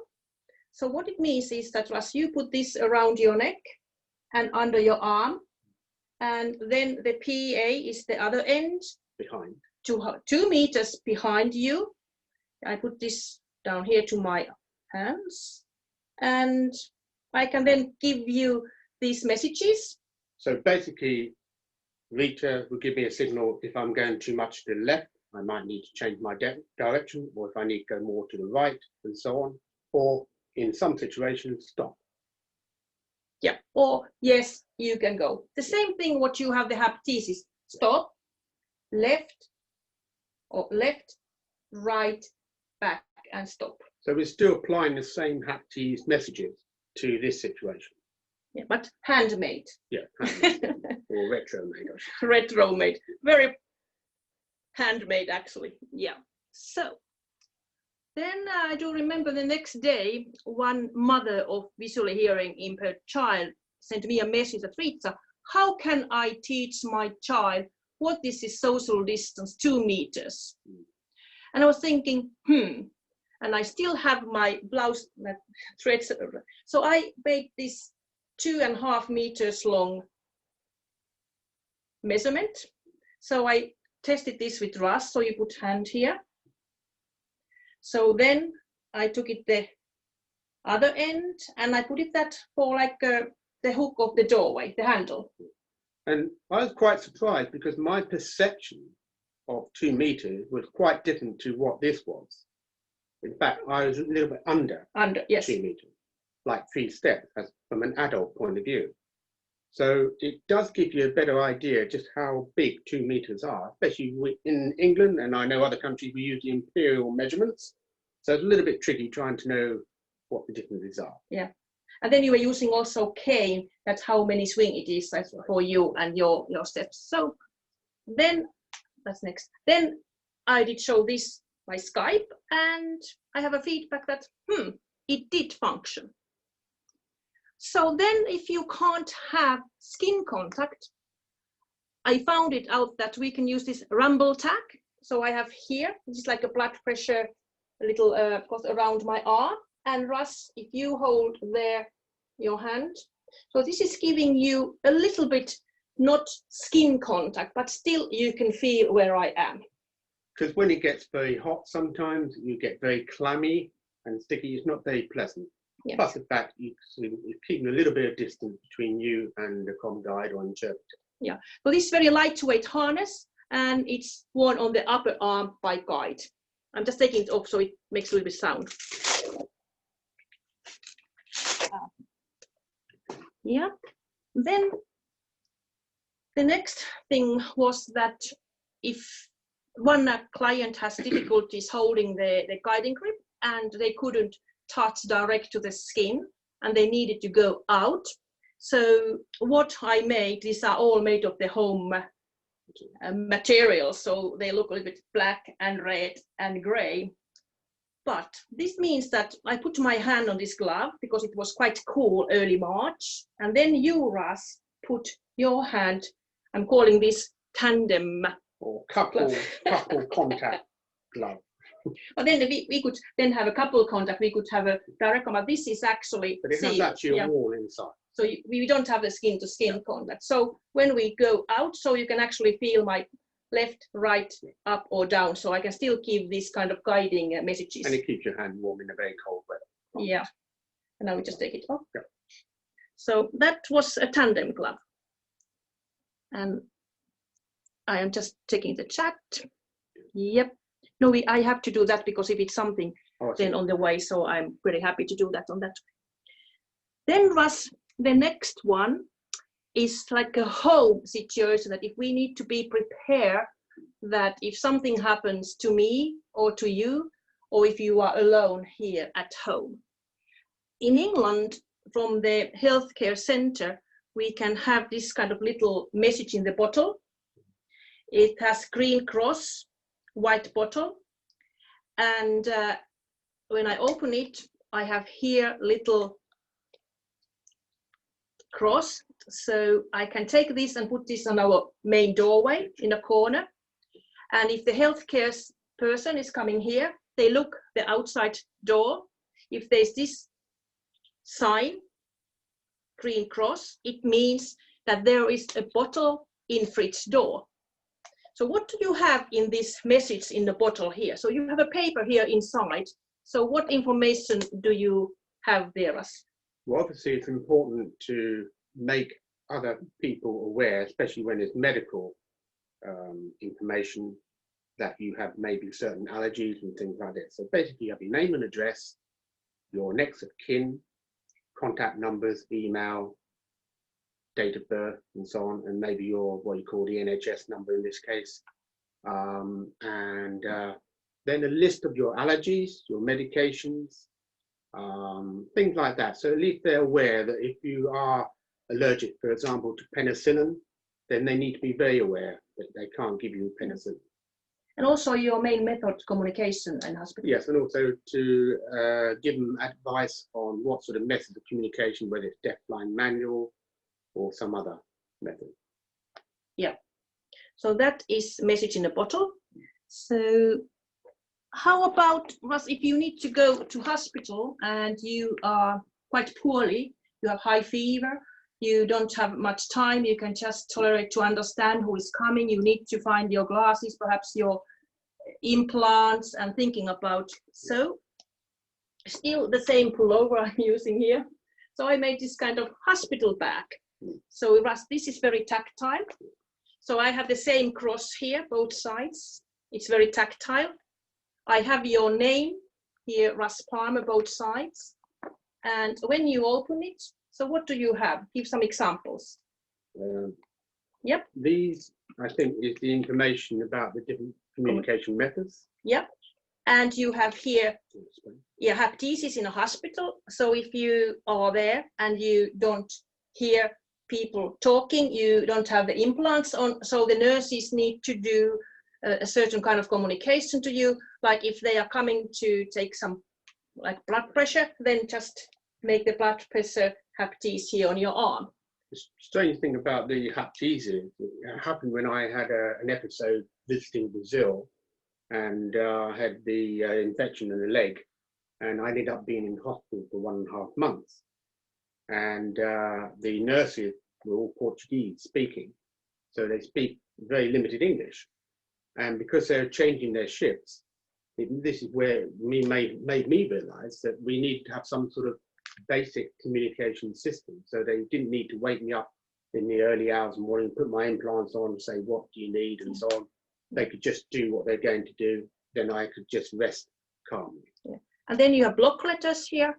And then you have this orange band. And I know that you have that. Can you explain what is this? Now, this is quite a very useful band. I mean, I don't like being labeled, but I'm thinking a situation where you're in hospital. We had many situations where different professionals, whether they're physiotherapists or even just a doctor, forget about your deaf blindness. And they just needed to be reminded, look, I cannot hear, I cannot see. You've got to talk slowly or give me some sort of communication through deaf-blind alphabet or something. So this is really a signal to alert others that you are not able to communicate the normal way. Yeah, I have noticed that now also Australia, you have done some of these, and then in UK, we have some of these already. So, and here, Russ, I can see the little pocket, what I made for you. You have batteries. Yeah, because having cochlear implants, the batteries go every 2.5 days. So it's a good idea to have your battery supply, or if you're wearing hearing aids, to make sure you've got extra battery.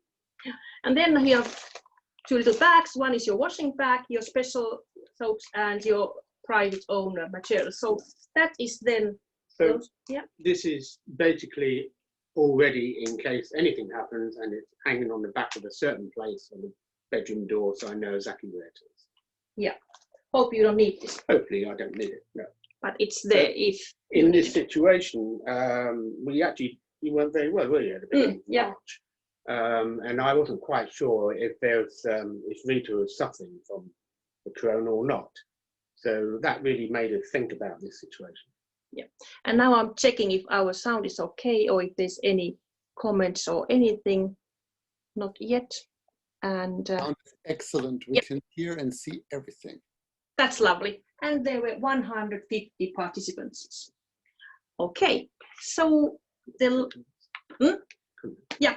So then these are all handmade, and I was thinking that we belong to the advisory board of a project called Suitcase. And they are developing smart clothes for deafblind people. And it is EU project. And when we have been here in lockdown, then we had contact with Nasreen. I know that you are there online, and we are trying to explain about the haptices and how they can be portrayed and read by these smart clothes. So if these were ready, 2-3 years ago, we could actually having a distance communication to your body. I'm going to show you a picture of Russ.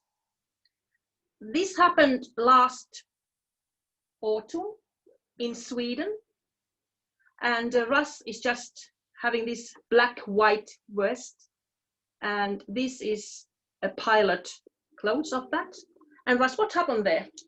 Well, it was a bit like a sort of tight waistcoat because of my stomach. And you had these little sensors all over the body, on your back, etc.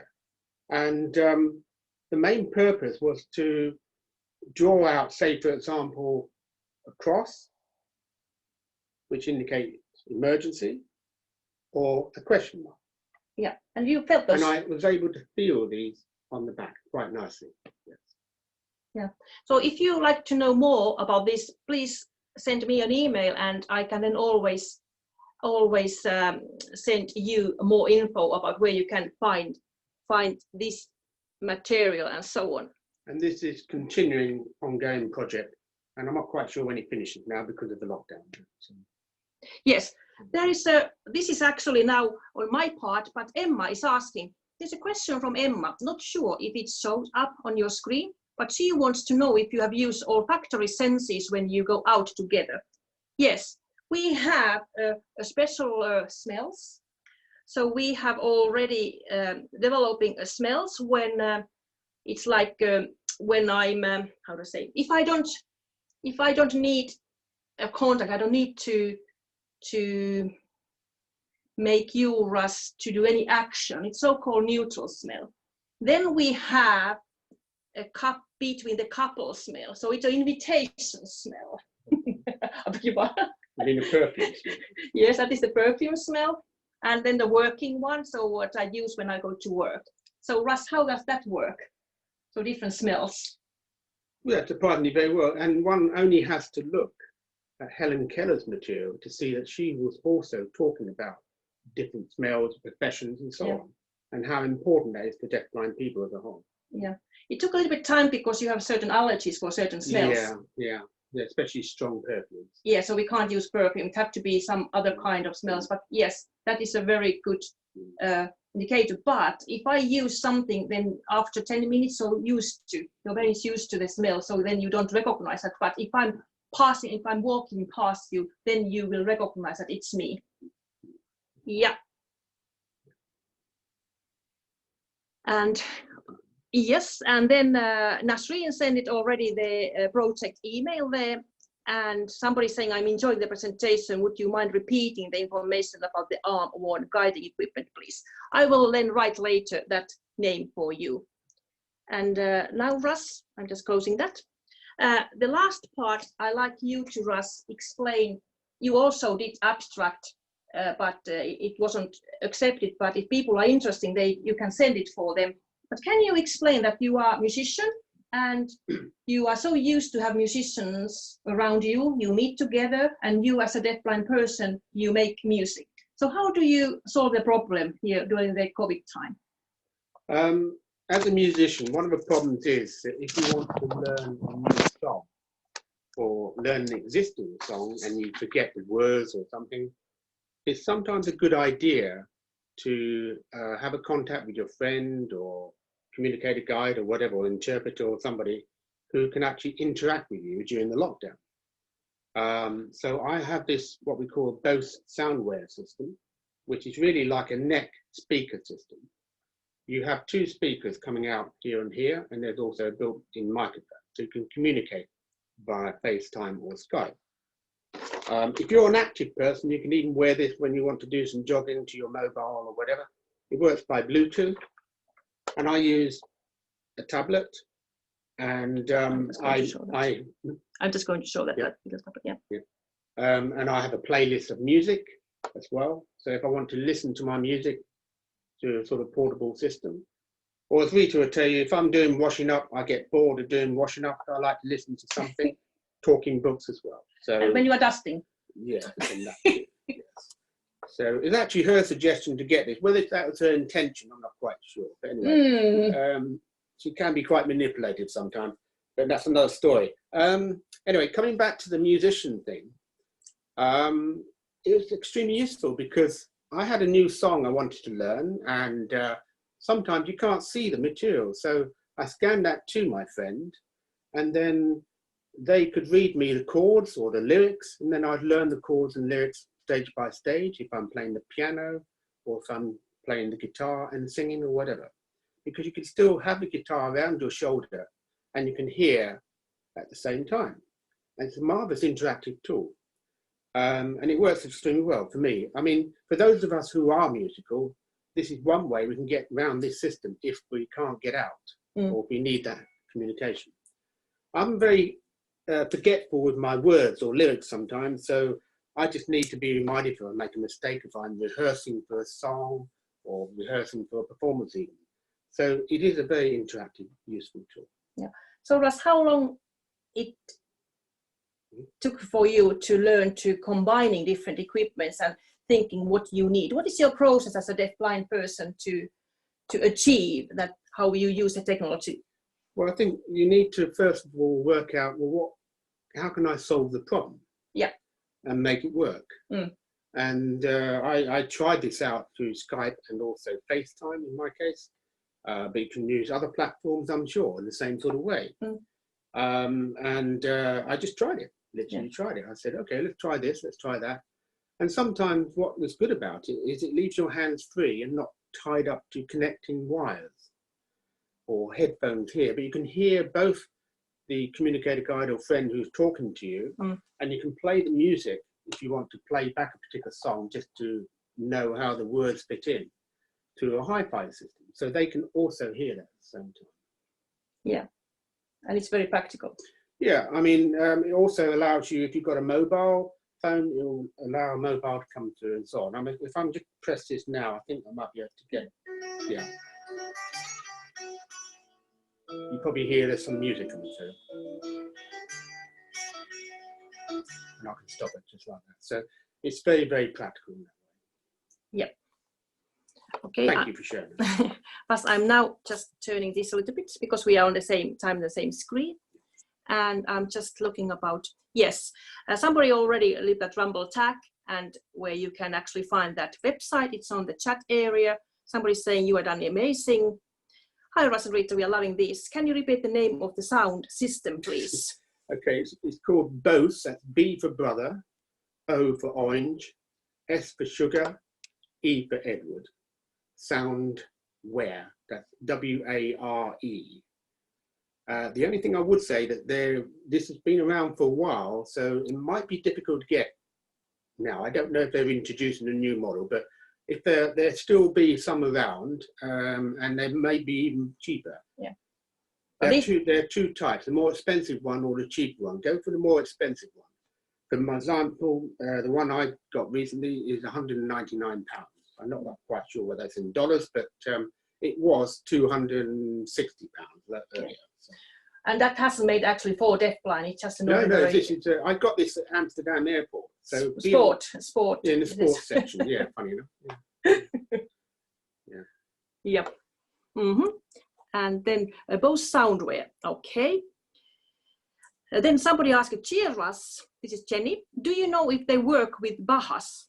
Your Baha, the hearing aid, which is here. Baha, B-A-H-A. So I don't. That's hearing aid. What do you mean? Is it a hearing aid? Yes, hearing aid. I'm not so familiar with hearing aids now as I used to, but if it's a digital hearing aid, you can use it with hearing aids or cochlear implant because it doesn't interfere with the feedback. I know when I used to have hearing aids myself and put headphones on, I get this constant feedback, which used to be very irritating and very frustrating. Yeah. So it avoids that and the sound comes up, so you can hear the sound much better and it doesn't interfere with any feedback. Yeah. So it works, all those hearing aids with it works microphone. Either hearing aid or whatever. You don't have to have any connection at all, as long as you have your tablet with a Bluetooth connection or mobile even or something. Yeah, good.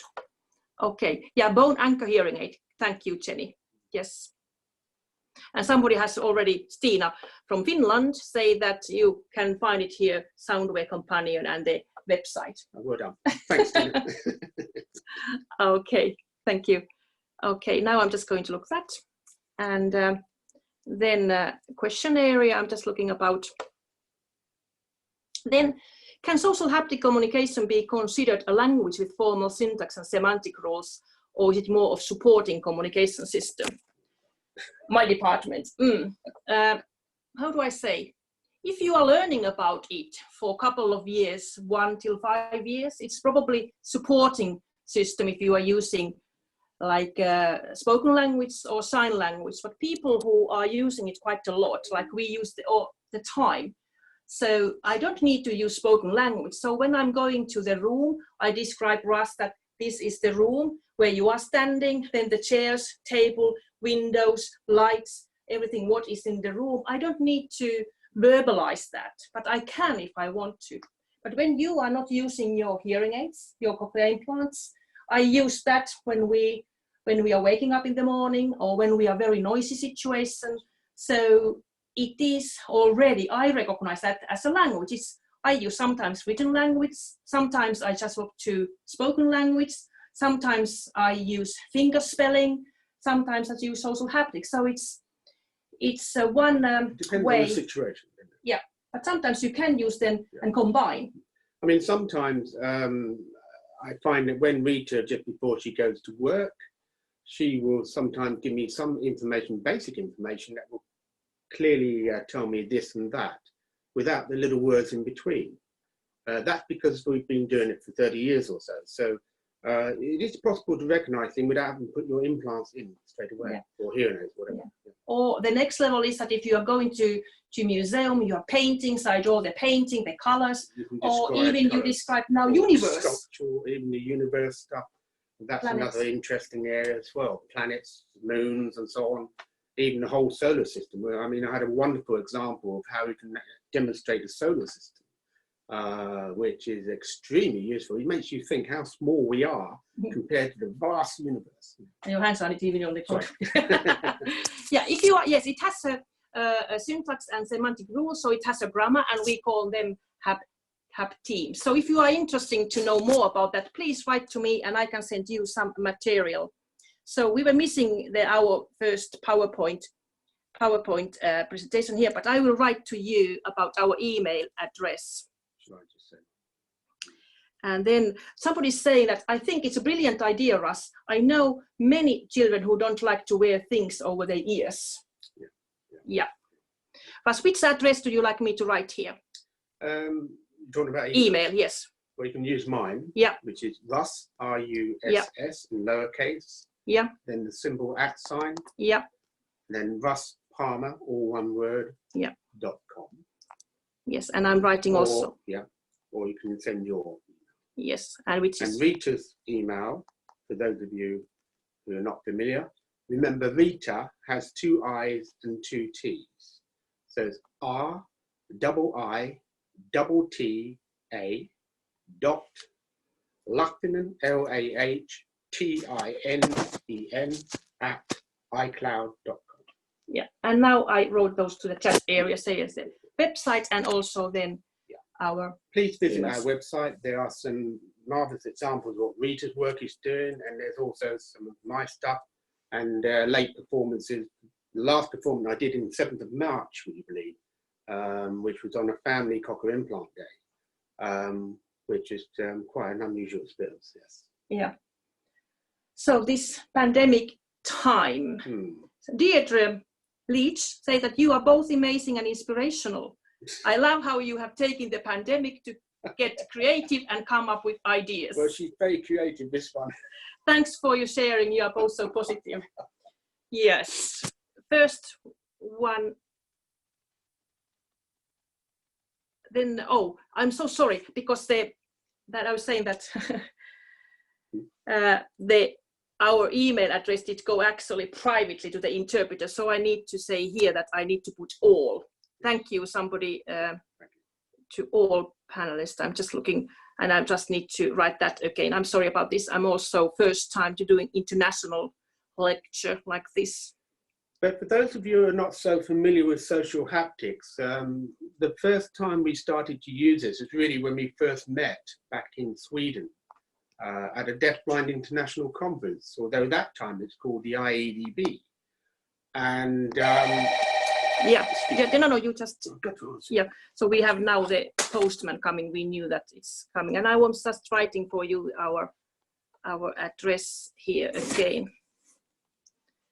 And at iCloud.com, you're probably seeing me too. Hello. Yeah, upstairs, please. Okay, did you get it now? So if you are interested to know more about any of these items or writings or contact information or pictures, please send us more info. And now Russ was going to the postman there. So just leave it there on the floor, Russ, and you come here because you were saying something before we finished. Yeah, typical time, yeah. We have the telephone off the hook and we have organized everything else. Yeah, okay, more equipment's coming probably. Yeah, and now Russ is just coming here to the sofa. Sorry about that, folks. Yeah, you were just saying about the DbI. Yeah, the DbI, we met 91 and then 92 we started to work out some communication methods, and we did our first presentation, I think, at Potsdam. Sorry, 92 we did a presentation, yeah. And then 93 we did a Potsdam International Conference, and it just went from then on, communication with ushers and yes and no signals and all that. And then we found a lot of people who started to be interested, especially from different countries like Switzerland, Norway, Denmark, Nordic countries, yeah, and Europe as well. And now it's spread to all different areas, Australia, Brazil, Canada. We actually did a workshop, I think, some time ago there. It'd be nice to come back to Canada sometime. Yes. Somebody would like to ask you, amazing innovation. I'm missing seeing the orange bracelet. Oh. Do you show it again and explain to more? So here it's the deafblind word. Yeah. Yeah. So it's one of these, like you wear in the swimming pool. Yeah, and I'm just going to. And I was really surprised at how some of the professionals didn't recognize my deafblindness, because, like, as all deafblind people know, it's an invisible disability and can be very much misunderstood. And especially in this situation now, like coronavirus, how do people get around that? If there's a deafblind in isolation, their communicator guide have to wear protective clothing and so on just to communicate. And that must be very, very challenging in that situation. So this is even more important, although it may be easier to identify because obviously it's a one-to-one situation. But in a general situation in hospital, it provides a lifeline really, just to make sure that people are aware. It's not, I don't like to be, sort of classified, but unfortunately a situation like that is necessary. Yeah, yeah. Then next one is asking, with people wearing gloves for haptics, does this impact on the skin contact and picking up the haptics? Like in Finland, wintertime, when we have -20 or -30, we have very thick clothes and we have gloves on. So you can use the same haptices, but the grammar will change a little bit. So you need to know that how much you use pressure, what is the direction, what is your speed. So you need to be a little bit more specific when you have more clothes, but you can use haptics through clothes. I heard a lovely idea of parents showing two deafblind children social distance by using 2-meter swimming woggle tube, one holding one end and the other at the other end. They run around playing, having great fun while their mum sat across chatting. Exactly. Yeah.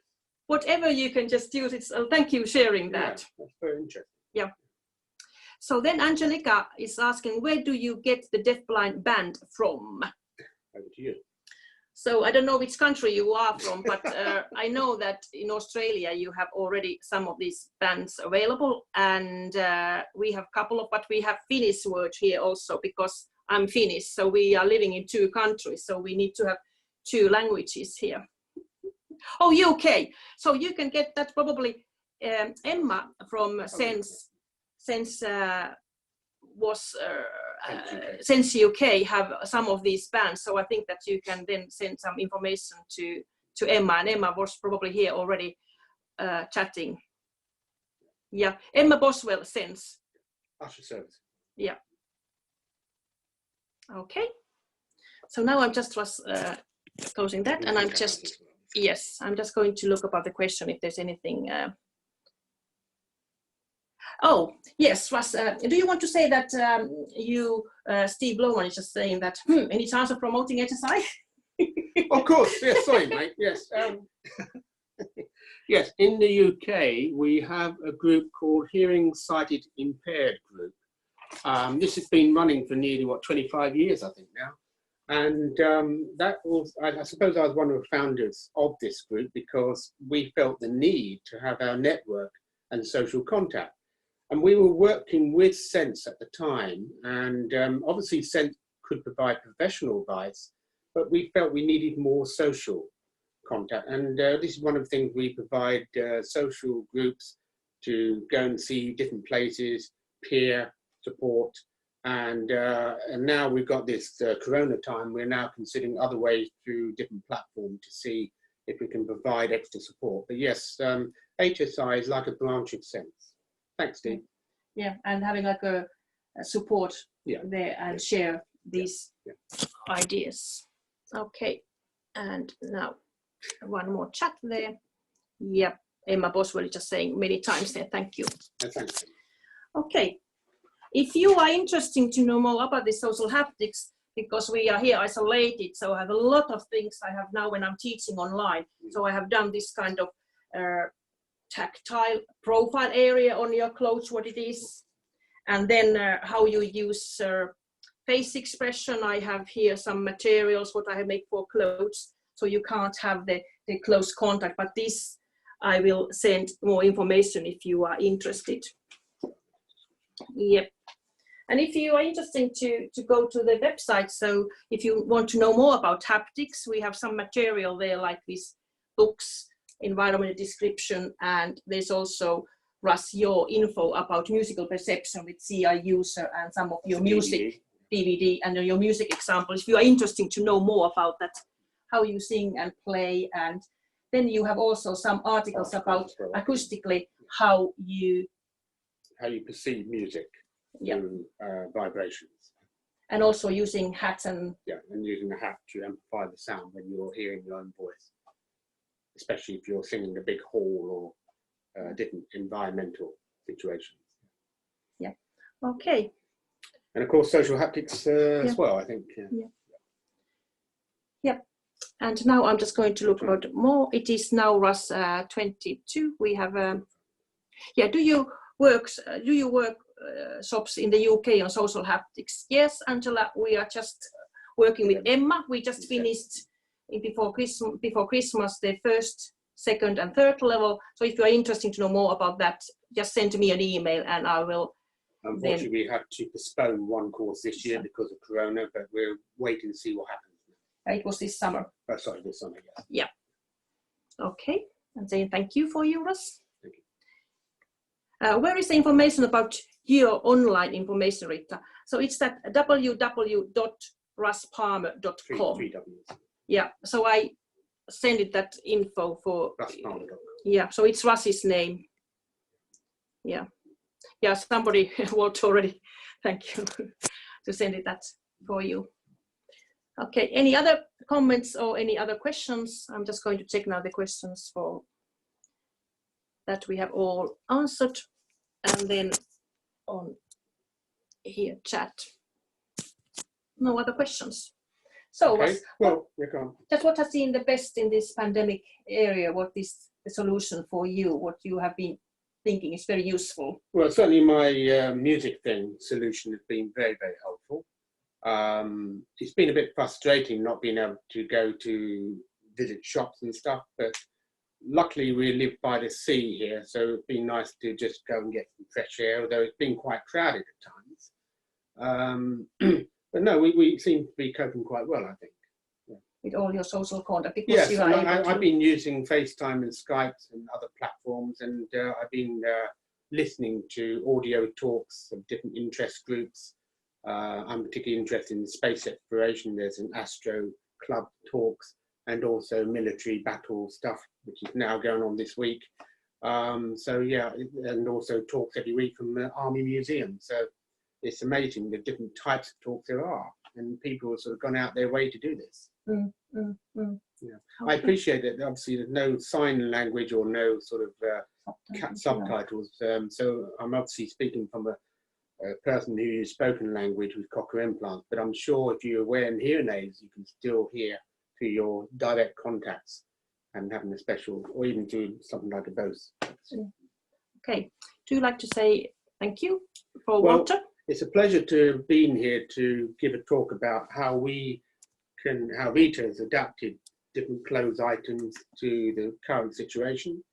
I know she's been very creative with new ideas every day, actually, and driving me bonkers at times, but anyway, still fun. And the other thing is that it's amazing where she gets these ideas from, and it's quite simple, and everybody can do these if they're creative, making handwork stuff. And I think it just shows you that how people can be inspired by new ideas, even though they're restricted by the current situation. But it's lovely to see people again I haven't seen for years, especially one or two people 12 years ago, I believe, in Slovakia, etc. And so thanks for listening to us, and take care of yourselves and keep safe. Yeah. Dear Okay. Rita, dear Russ, thank you, thank you, thank you. Always a source of inspiration and new ideas. I encourage everybody to email you if they have more questions, because I'm sure people will be full of new ideas for you as well. Have a wonderful day over there in the UK. And we're going to head into our next break, and we'll be back at the full hour. Bye, guys. For you and Thanks, your Walter. team, you have been very good to organizing this. Sorry about the bumping on the screen. Thank you, no worries. Take care. Bye now. Okay, bye. Bye now.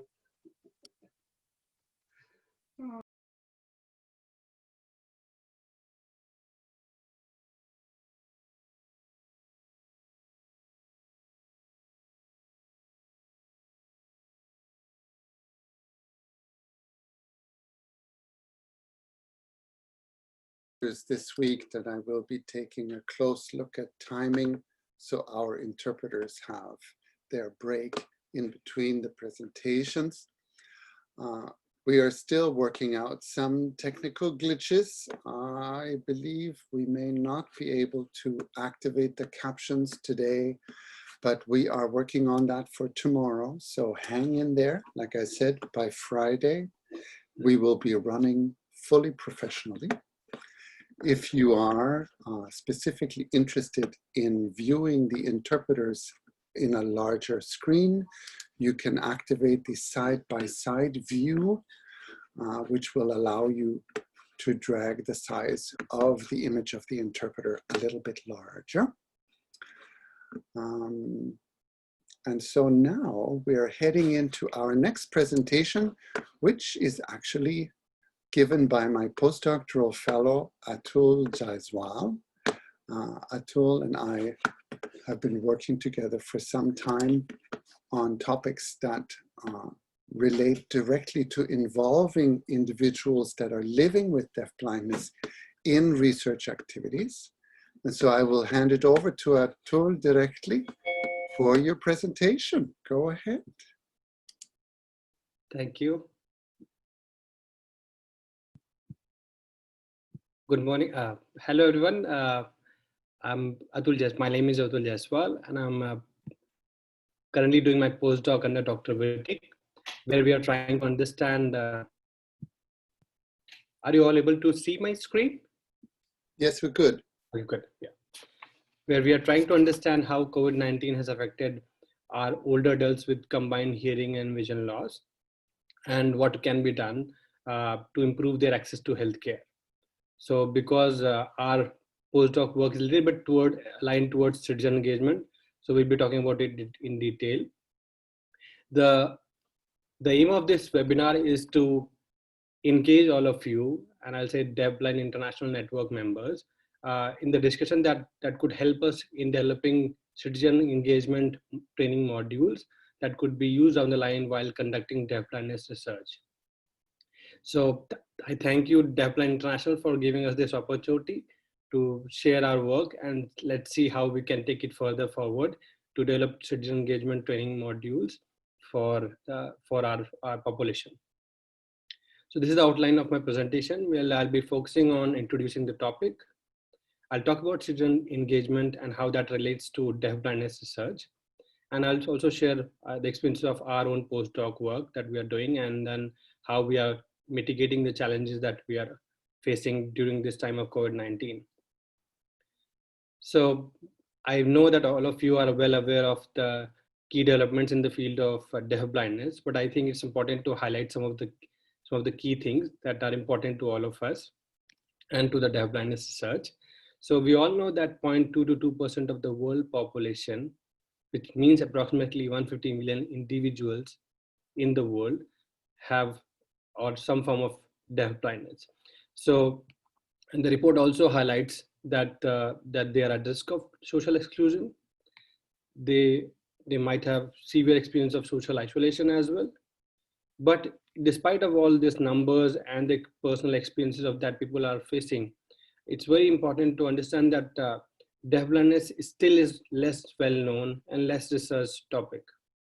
And that's why it's important for us to discuss with all of you that how you all can be engaged in the research that we are doing so that it becomes more meaningful to all of us. So let's talk about why it is important to include all of you in deafblindness research, what it will lead to. I think I'll refer the report of World Federation of Deafblind, which highlight that people with deafblindness are still left behind in all countries of the world. So when this is a situation, we all need to, like person with deafblindness, caregivers, clinicians, professionals who are working with them, we all have to come together and start engaging in the research so that we produce more evidence that could basically highlight the challenges that we are going through in this field and what is happening to people who have this condition and what can be done to improve their situation. And I think a lot of that comes down to the fact that there are lack of opportunities to engage and advocate and contribute in the research or in the decisions that affect their lives. So that's why we deliberately conducted this webinar, this topic of citizen engagement, because we would like to highlight that engagement is very crucial when we really want to involve people and create evidence that could inform the decisions that will really change their lives. So, but we all know that there's lack of enough evidence to support inclusive and engaging research in the field of deafblindness. And maybe because of the current context of COVID-19, traditional ways of doing research may not work in this changing reality. So before I go further, I think it's important for us to see that how COVID-19 has changed the realities of our lives. So for individuals with deafblindness, it has changed the meaning of touch and the understanding of touch and how it could be used. For family caregivers, it has the social distancing guidelines of COVID-19 has affected how they were using touch and now how they are using touch. So it has created a lot of difficulties in using touch to help their family members with deafblindness. For clinicians and service providers, it has pushed all of them to think that how they can still use touch to help their clients with deafblindness, but do not spread infection or get infected. And for researchers, it has almost COVID-19 has almost halted the research that we were doing. So now it becomes even more important for all of us to think that how in this current context of COVID-19, we can still do what we were doing and produce evidence that could inform the decisions that are being taken, policies that are being devised for all of us, and ultimately it improves the quality of life of individuals with deafblindness across the globe. So how research can be inclusive and engaging during and post COVID-19? That's the question. And maybe the answer would lie in the research approach that we all take as researchers. And that's why I think citizen engagement could be the answer. So I got introduced to this concept when I was doing my PhD, which was all about understanding how we can improve the social participation of persons with deafblindness. And that time I came to understand that this citizen engagement concept is being widely promoted across the globe, but in the Canadian context, because right now I'm in Canada and my postdoc study is also funded by Canadian funding organizations. So there's an organization called Canadian Institute of Health Research, CIHR, which is a federal funding agency that supports disability and health research in Canada. And so they came up with this whole idea of citizen engagement in Canada, and they have devised wonderful guidelines and documents that could be applicable to majority non-disabled world. But I think when it comes down to our field, deafblindness, it needs more nuances and more tweak and adaptation. But I think what we realize after reading what citizen engagement is it's a powerful tool that could engage all of you. Like basically it is talking about the same sentiment of nothing about us without us. So it resonates with this sentiment, and it allows people who are basically key stakeholders in the research that we are doing, like all of you who are right now attending the session. So it's individuals with deafblindness, it's family caregivers, clinicians, service providers, and all of us. So I think we all have to come together and engage in a way that the research that any researcher is doing on this field of deafblindness makes or creates outcomes that are really relevant to their life of individual with deafblindness and improves their quality of life. So before I go further, let's talk about what it is. So I think, is it patient engagement where we are focusing just engaging patients? Is it civic engagement where we are basically thinking of including anyone from the society in an engagement process? Or it is community participation where we are involving community members to come and participate in the process? So whether all these things are similar or different, I think that's what is the main question. But for some, I'll say there's a quite good overlap between all these concepts. But the CIHR, Canadian Institute of Health Information Research, Health Research, they promoted this concept because they realized that the concept of citizen is much more broader than patient or society, and it gives citizens enough power that they can inform the decisions that are being taken that could affect their lives. So that's why I also have used the same concept of citizen engagement, and I will be talking about it in the next few slides. So let's see what it is. So this concept is not only limited to Canada, but also has been widely promoted across the globe. So you can see this example from the World Bank, where they also have defined citizen engagement as a two-way interaction between governments or private sector and their clients, which ultimately basically is giving the citizens a chance to be a part of the decision making to improve developmental outcomes. But in our context of health research, or I'll say deafblindness research, I will appreciate the definition that is given by Canadian Institute of Health Research.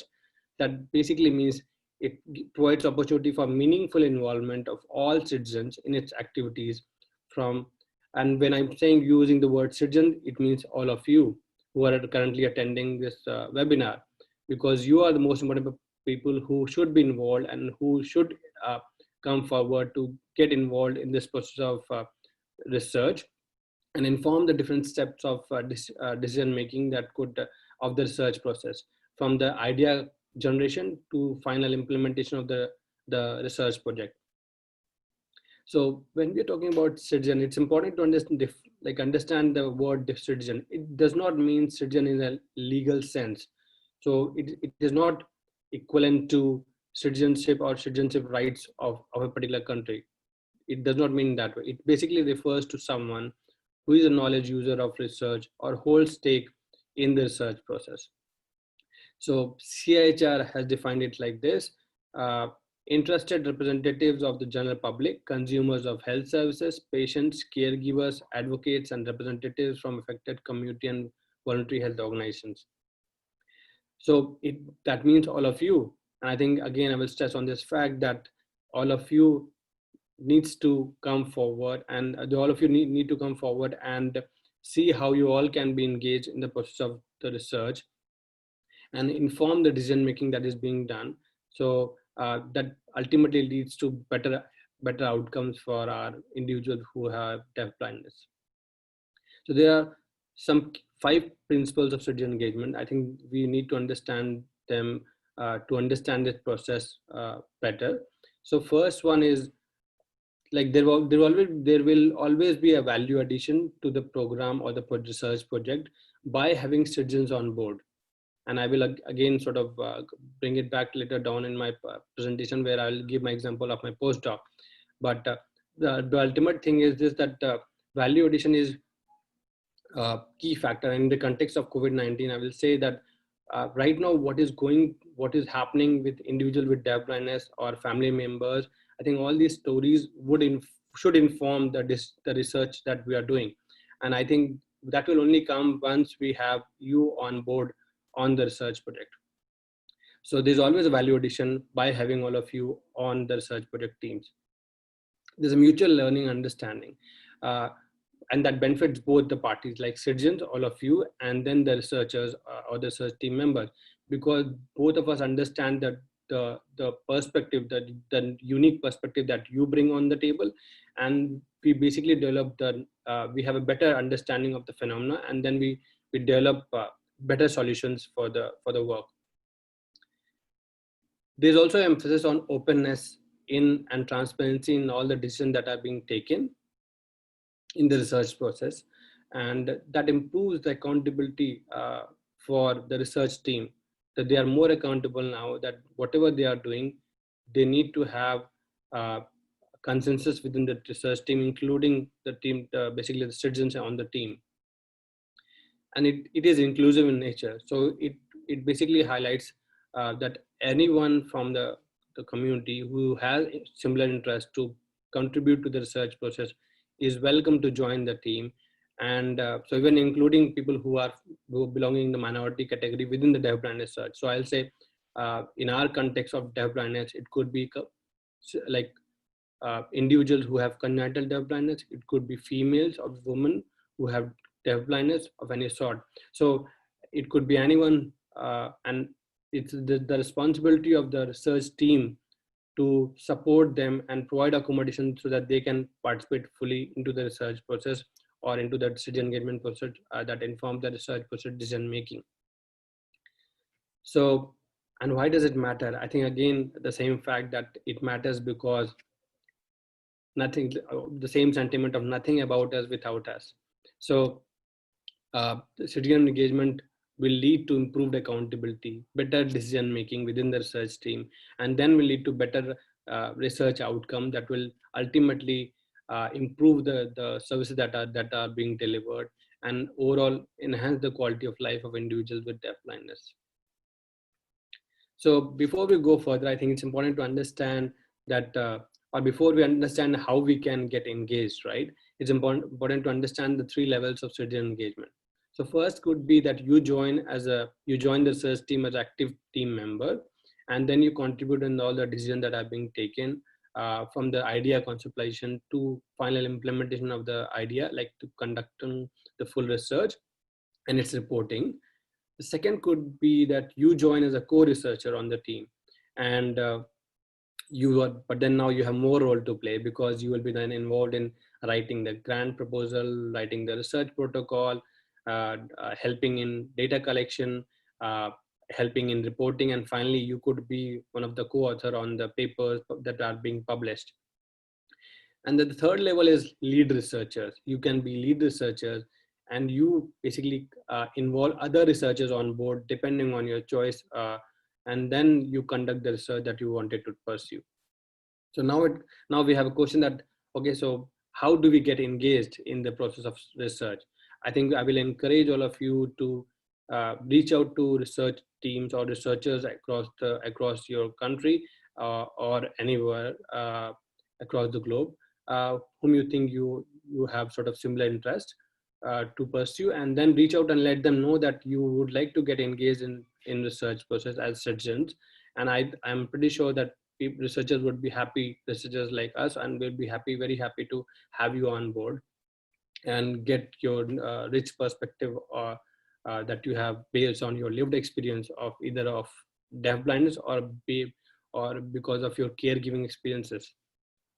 So and that's what I think we wanted to use this opportunity of DbI webinar to highlight this message that like both sides, research team needs to reach out to people who have this condition, and the citizens need to reach out to research team. So it should be mutual and reciprocal, that both of us are reaching out to each other, and then I think the world would be better, and then we will have more research evidence in this field of deafblindness, and then we will be able to say that yes, our field has enough research that could inform policy making and decisions that are being taken that affect our lives. So it's important to include some considerations here, to think of some considerations. So this process, because it's a citizen engagement process which runs parallel to the research process, like the actual research project, we need to think of all the possible resources that are required to engage our citizens. So it could be different resources like audiovisual technologies, it could be accessible formats, it could be interpreters, it could be accommodation that is being needed, it could be transportation. So there are multiple things that you need to think, so that the research team needs to think, and they need to budget all of those items in their research. Then only they'll be able to support this citizen engagement process effectively. We need to create a safe environment to share, so that anyone can share opinions, whatever they have. And so it has to be a safe environment for all of us to share the opinions. To do this job well, I think it's best to develop citizen engagement plan to keep citizens connected to the project throughout the process of research. So my postdoc right now, it's 2 years postdoc work. So for me, technically, I need to have 2 years plan in place, how I will engage my citizens throughout this process, so that they are well aware of what is going on, and they are able to voice out their concerns, or basically they are participating in all the decisions that we are taking as a team. So, and then you need to have administrative support. It could be a staff who is well versed in deafblind field, and because this staff will help you to stick to your citizen engagement plan and ensure that you are accomplishing all the goals of citizen engagement as you propose. And the person will also ensure that the accessibility barriers are taken care of for any citizens who are basically on board on the research team as citizens.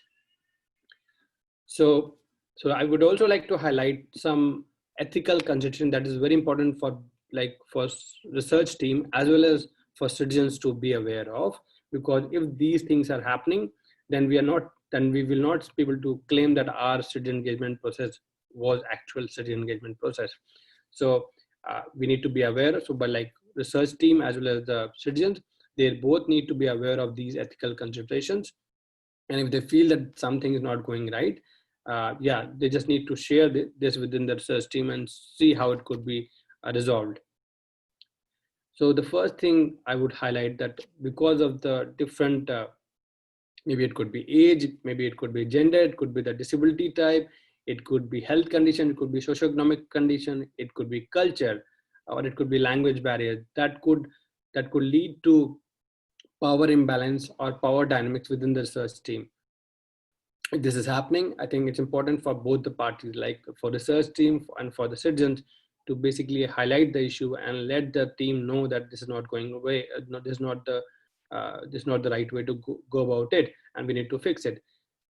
We also need to ensure that whatever information is being shared in the citizen engagement process remains confidential.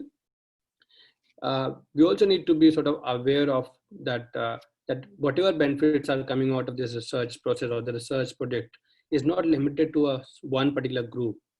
And it basically translates to all people in the field of deafblindness and the caregivers that are involved. And we are not, through the research process or through the citizen engagement process, you are not creating more harms. So more harms, an example could be, we are not creating sort of stigma of related to one particular group that has joined the team, right? So our research is not creating or propagating further stigma of one particular group. So one example I could give, that if I say that individuals who have congenital deafblindness, they are not able to participate in the research because of their impairment. This line itself is creating more challenges for them. So I think I have to see, or the research team has to ensure that the research reporting is being done, or the research process is being done in a way that it does not propagate further oppression, further marginalization, or stigma to one particular group, but rather think of creating the opportunities that anyone from any spectrum of deafblindness could join the team and could join the research process.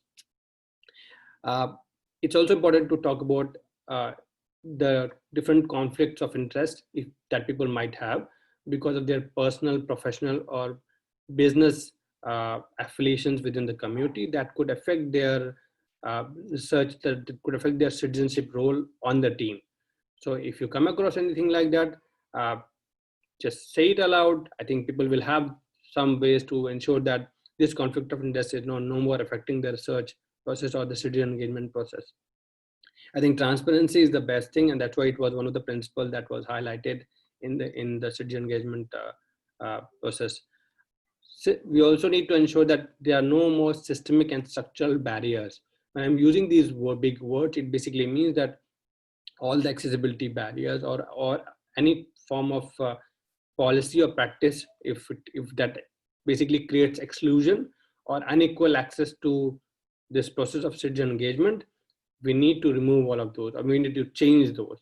Because if one particular group is getting benefited out of this and one particular group is getting unequal access or exclusion through this process of research citizen engagement, we are not doing the job well in terms of citizen engagement. The last thing, tokenism. This means that if citizens are engaged, but they are engaged in a superficial way and their perspectives are sidelined, if this is happening, this is not real citizen engagement, this is tokenism. And that might happen. So that's why it's one of the important ethical consideration. And like, citizens need to be aware that if they are involved in tokenism, they should maybe highlight this and then let the team decide how they would like to get involved and how things could be improved. That does not remain as tokenism, but becomes actual citizen engagement. I think before I go further, I would like to highlight here one important aspect, that when I'm using the word citizen engagement, and it is basically you getting involved in the decision making of the research process. It does not mean that your participation your participation as a research participant in data collection. So when you're participating in any research as a research participant for data collection, it does not become equal to citizen engagement. Citizen engagement is way beyond the data collection process and basically gives you a full control and full power to be involved in the research team and contribute to all the decisions that are affecting the research process or that are important for the research process. So it is not equivalent to research data collection. So now I'll give an example of my postdoc, the current postdoc. So I will again first highlight that what we are doing in our research. So we are trying to understand, in my postdoc, we are trying to understand how access to healthcare has changed now during COVID and maybe even post-COVID for our older adults with age-related deafblindness, mean combined hearing and vision loss, but in this senior population above 65. And we're also trying to understand what is happening to the caregivers, family caregivers, and clinicians and informal caregivers.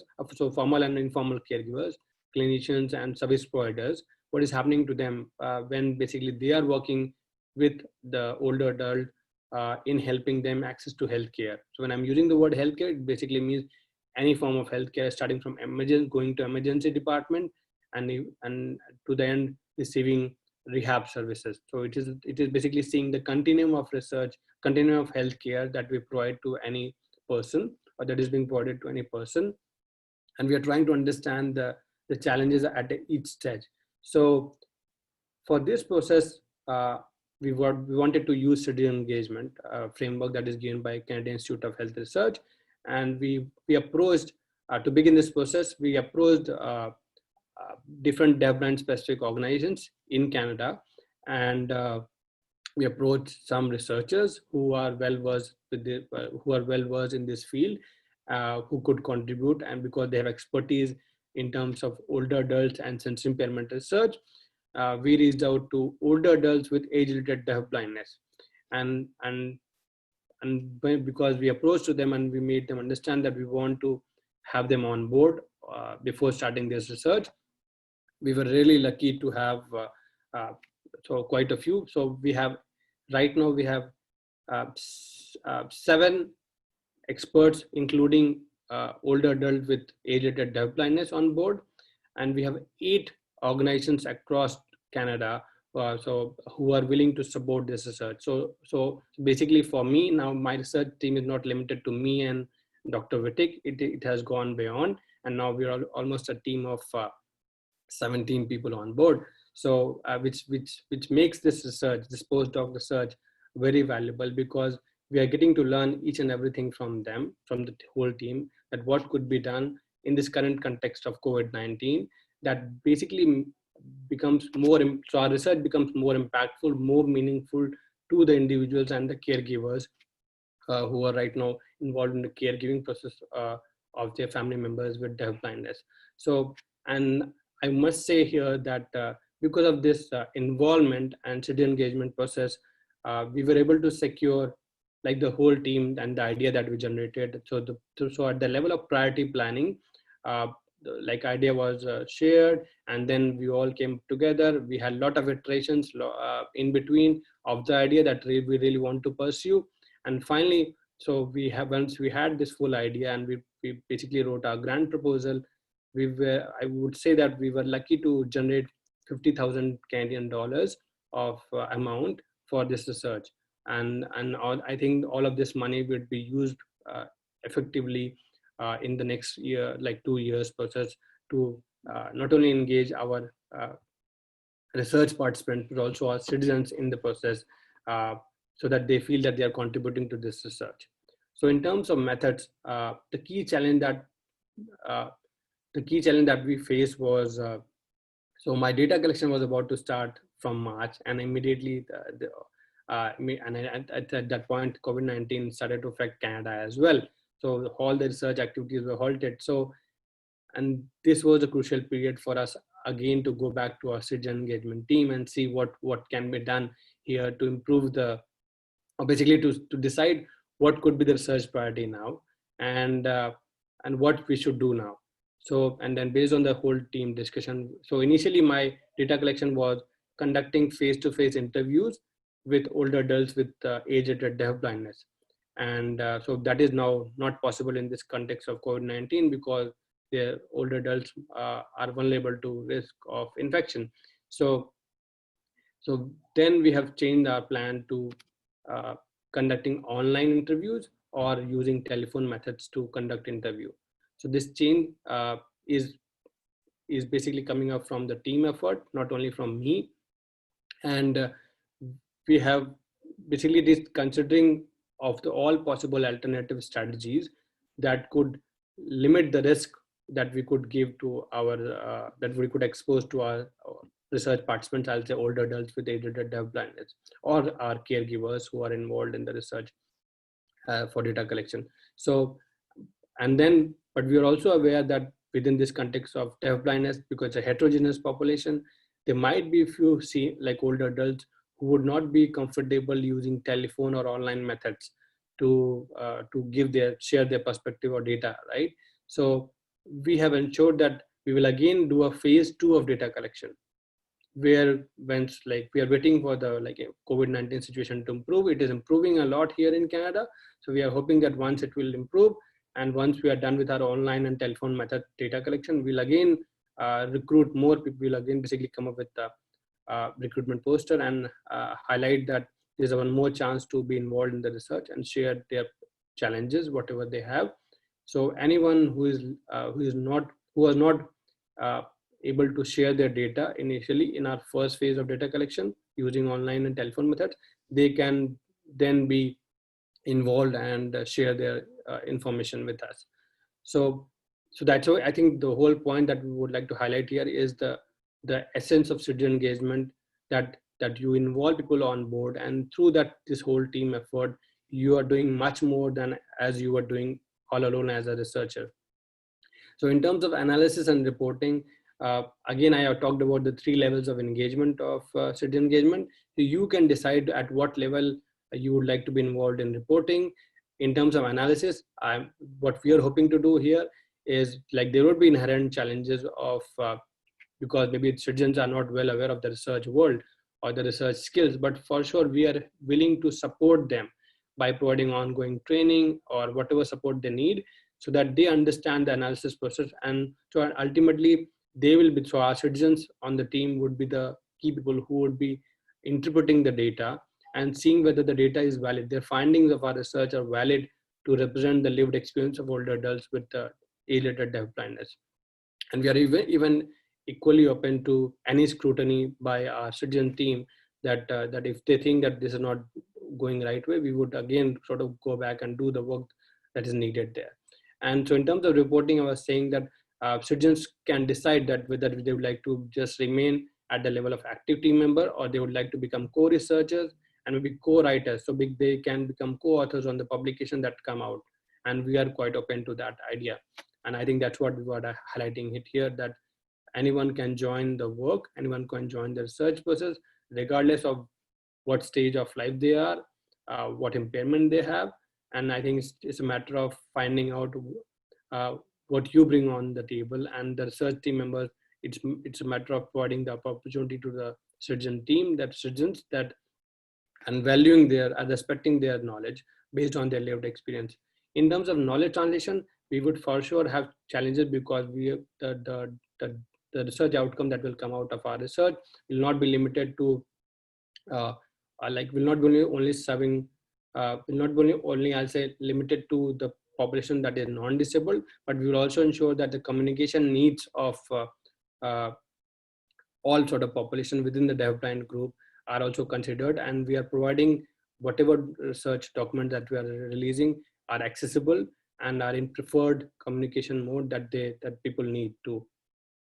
And at this last stage, so in citizen engagement, you also need to have an evaluation process of the citizen engagement process as well as your research.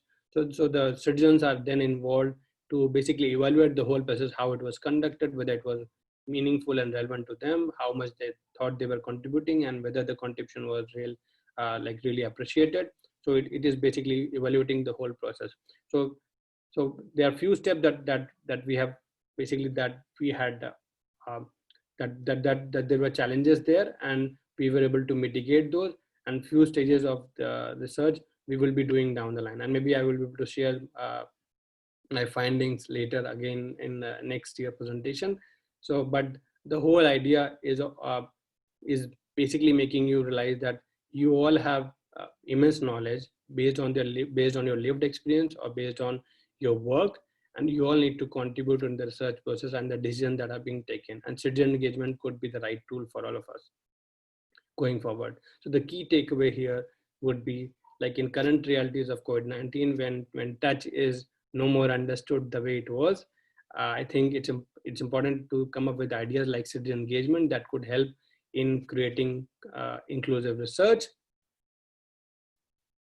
And again, so maybe the things that I'm doing here in Canada might not work in India, might not work in Africa, might not work in any other part of the world, right? So there's no one size fits all, but there are different tool resources out there which could help you. And I think if you go and ask the person straight away, I think the individuals with deafblindness or family caregivers, they have wonderful ideas of doing things, and they would let you know how things could be done. So I think, and I could see it based on the chat of the previous session, that there were wonderful ideas being shared in the chat, that how people have used their own indigenous way of doing things. So I think that's what again needs to happen here. So there's no one specific rule, but we need to adhere to the principles and the values of citizen engagement process, and ensure that we have alternate methods of engagement, considering the needs of our accessibility needs of our clients who have deafblindness and they would like to be involved in this process of citizen engagement. So before I close, I think I would also like to talk about the three ideas that basically the three questions that I have in my mind, and I would like all of you to think about it. So whether online technologies are right for everyone when we say in terms of COVID-19.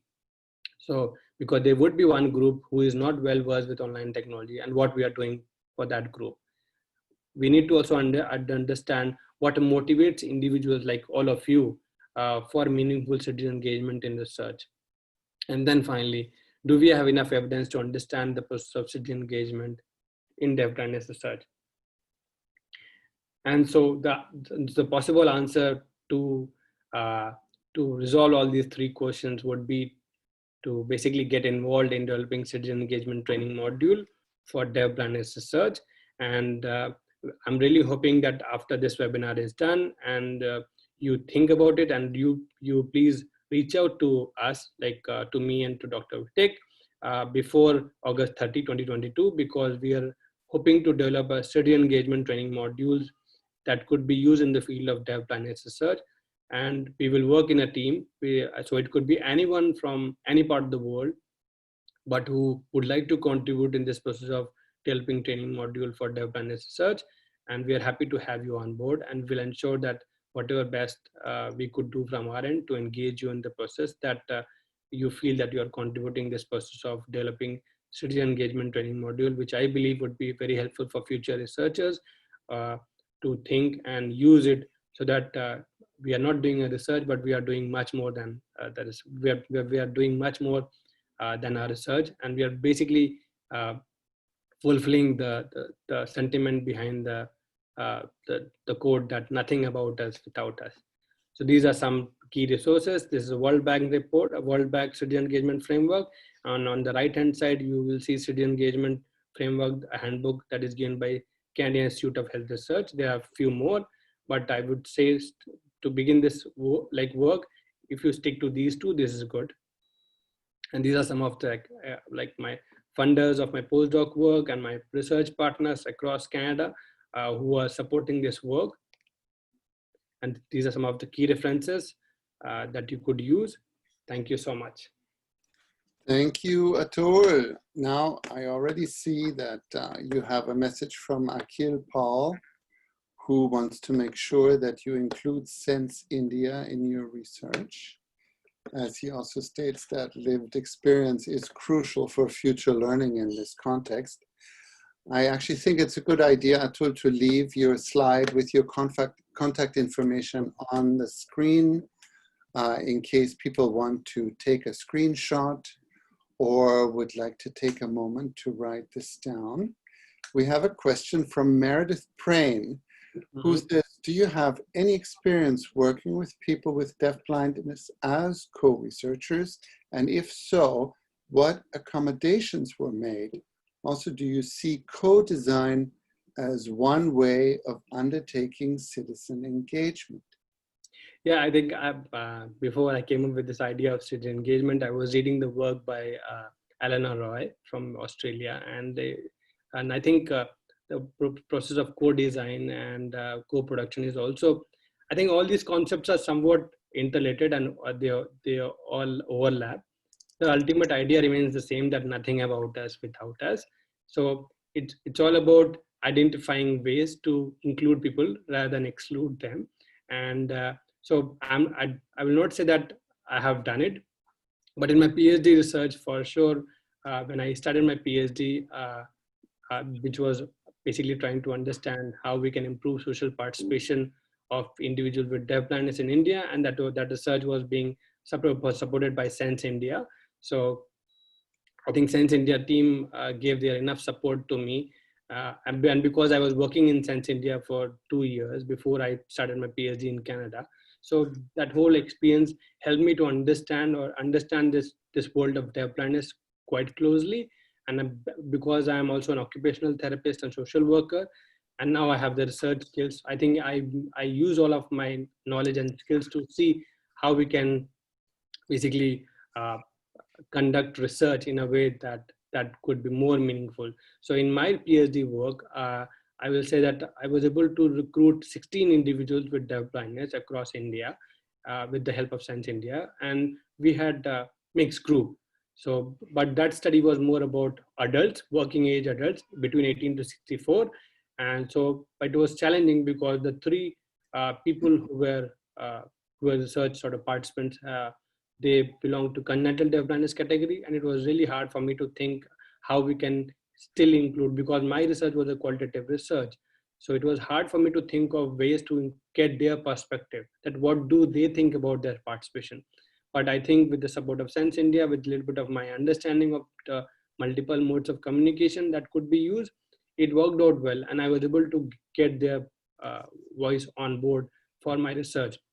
And that's what I think has given me enough confidence that for this postdoc work, we will be able to come up with different ideas. And I think the idea of World Cafe that was being used by Eleanor Roy and the group, and I think is a wonderful idea. So I'm not sure whether that I'll be able to use that, but it's pretty sure that if we have an idea and if we are aware that if we are aware of the fact that our research should not exclude anyone, we will be able to come up with indigenous ways of doing things, and that would work out.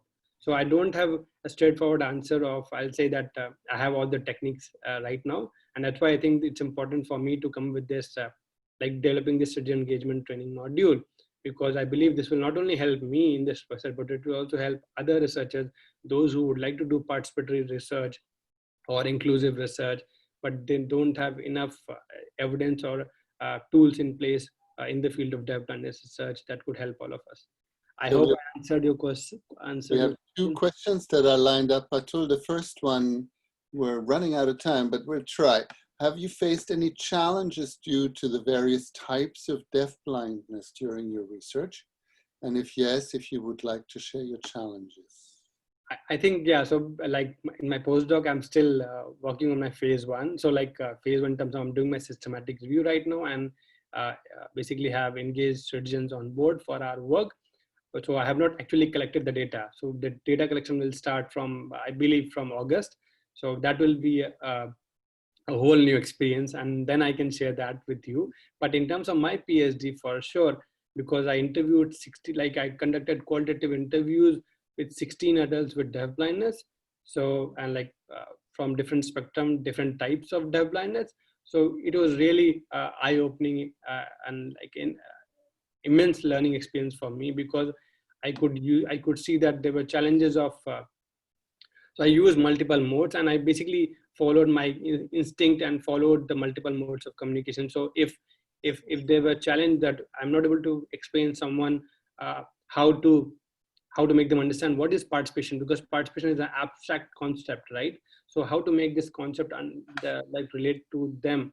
So, and then we were coming up with different probes. We were using interpreter, we were using large print, we were using like if they have a residual hearing left, we were able to sort of do voiceover. So all these things were used, and that's how it worked out well. So I wrote a paper on this, and that has been published in Sage Research Methods. It's called Conducting Interviews with people who have deafblindness. And I think I have highlighted all the possible examples or the challenges that I had and what strategies I used in that paper. So I will say that technology is a game changer.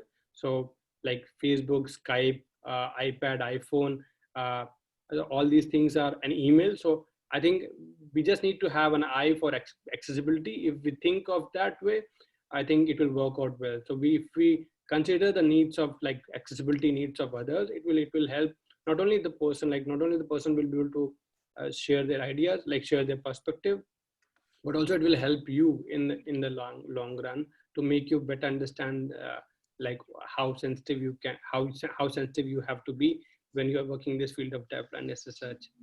So thank you. Okay. Thank you. We are fresh out of time. We will let our interpreters rest their hands and their brains. And we thank you for your presentation. We'll be back on the full hour. Thank you so much.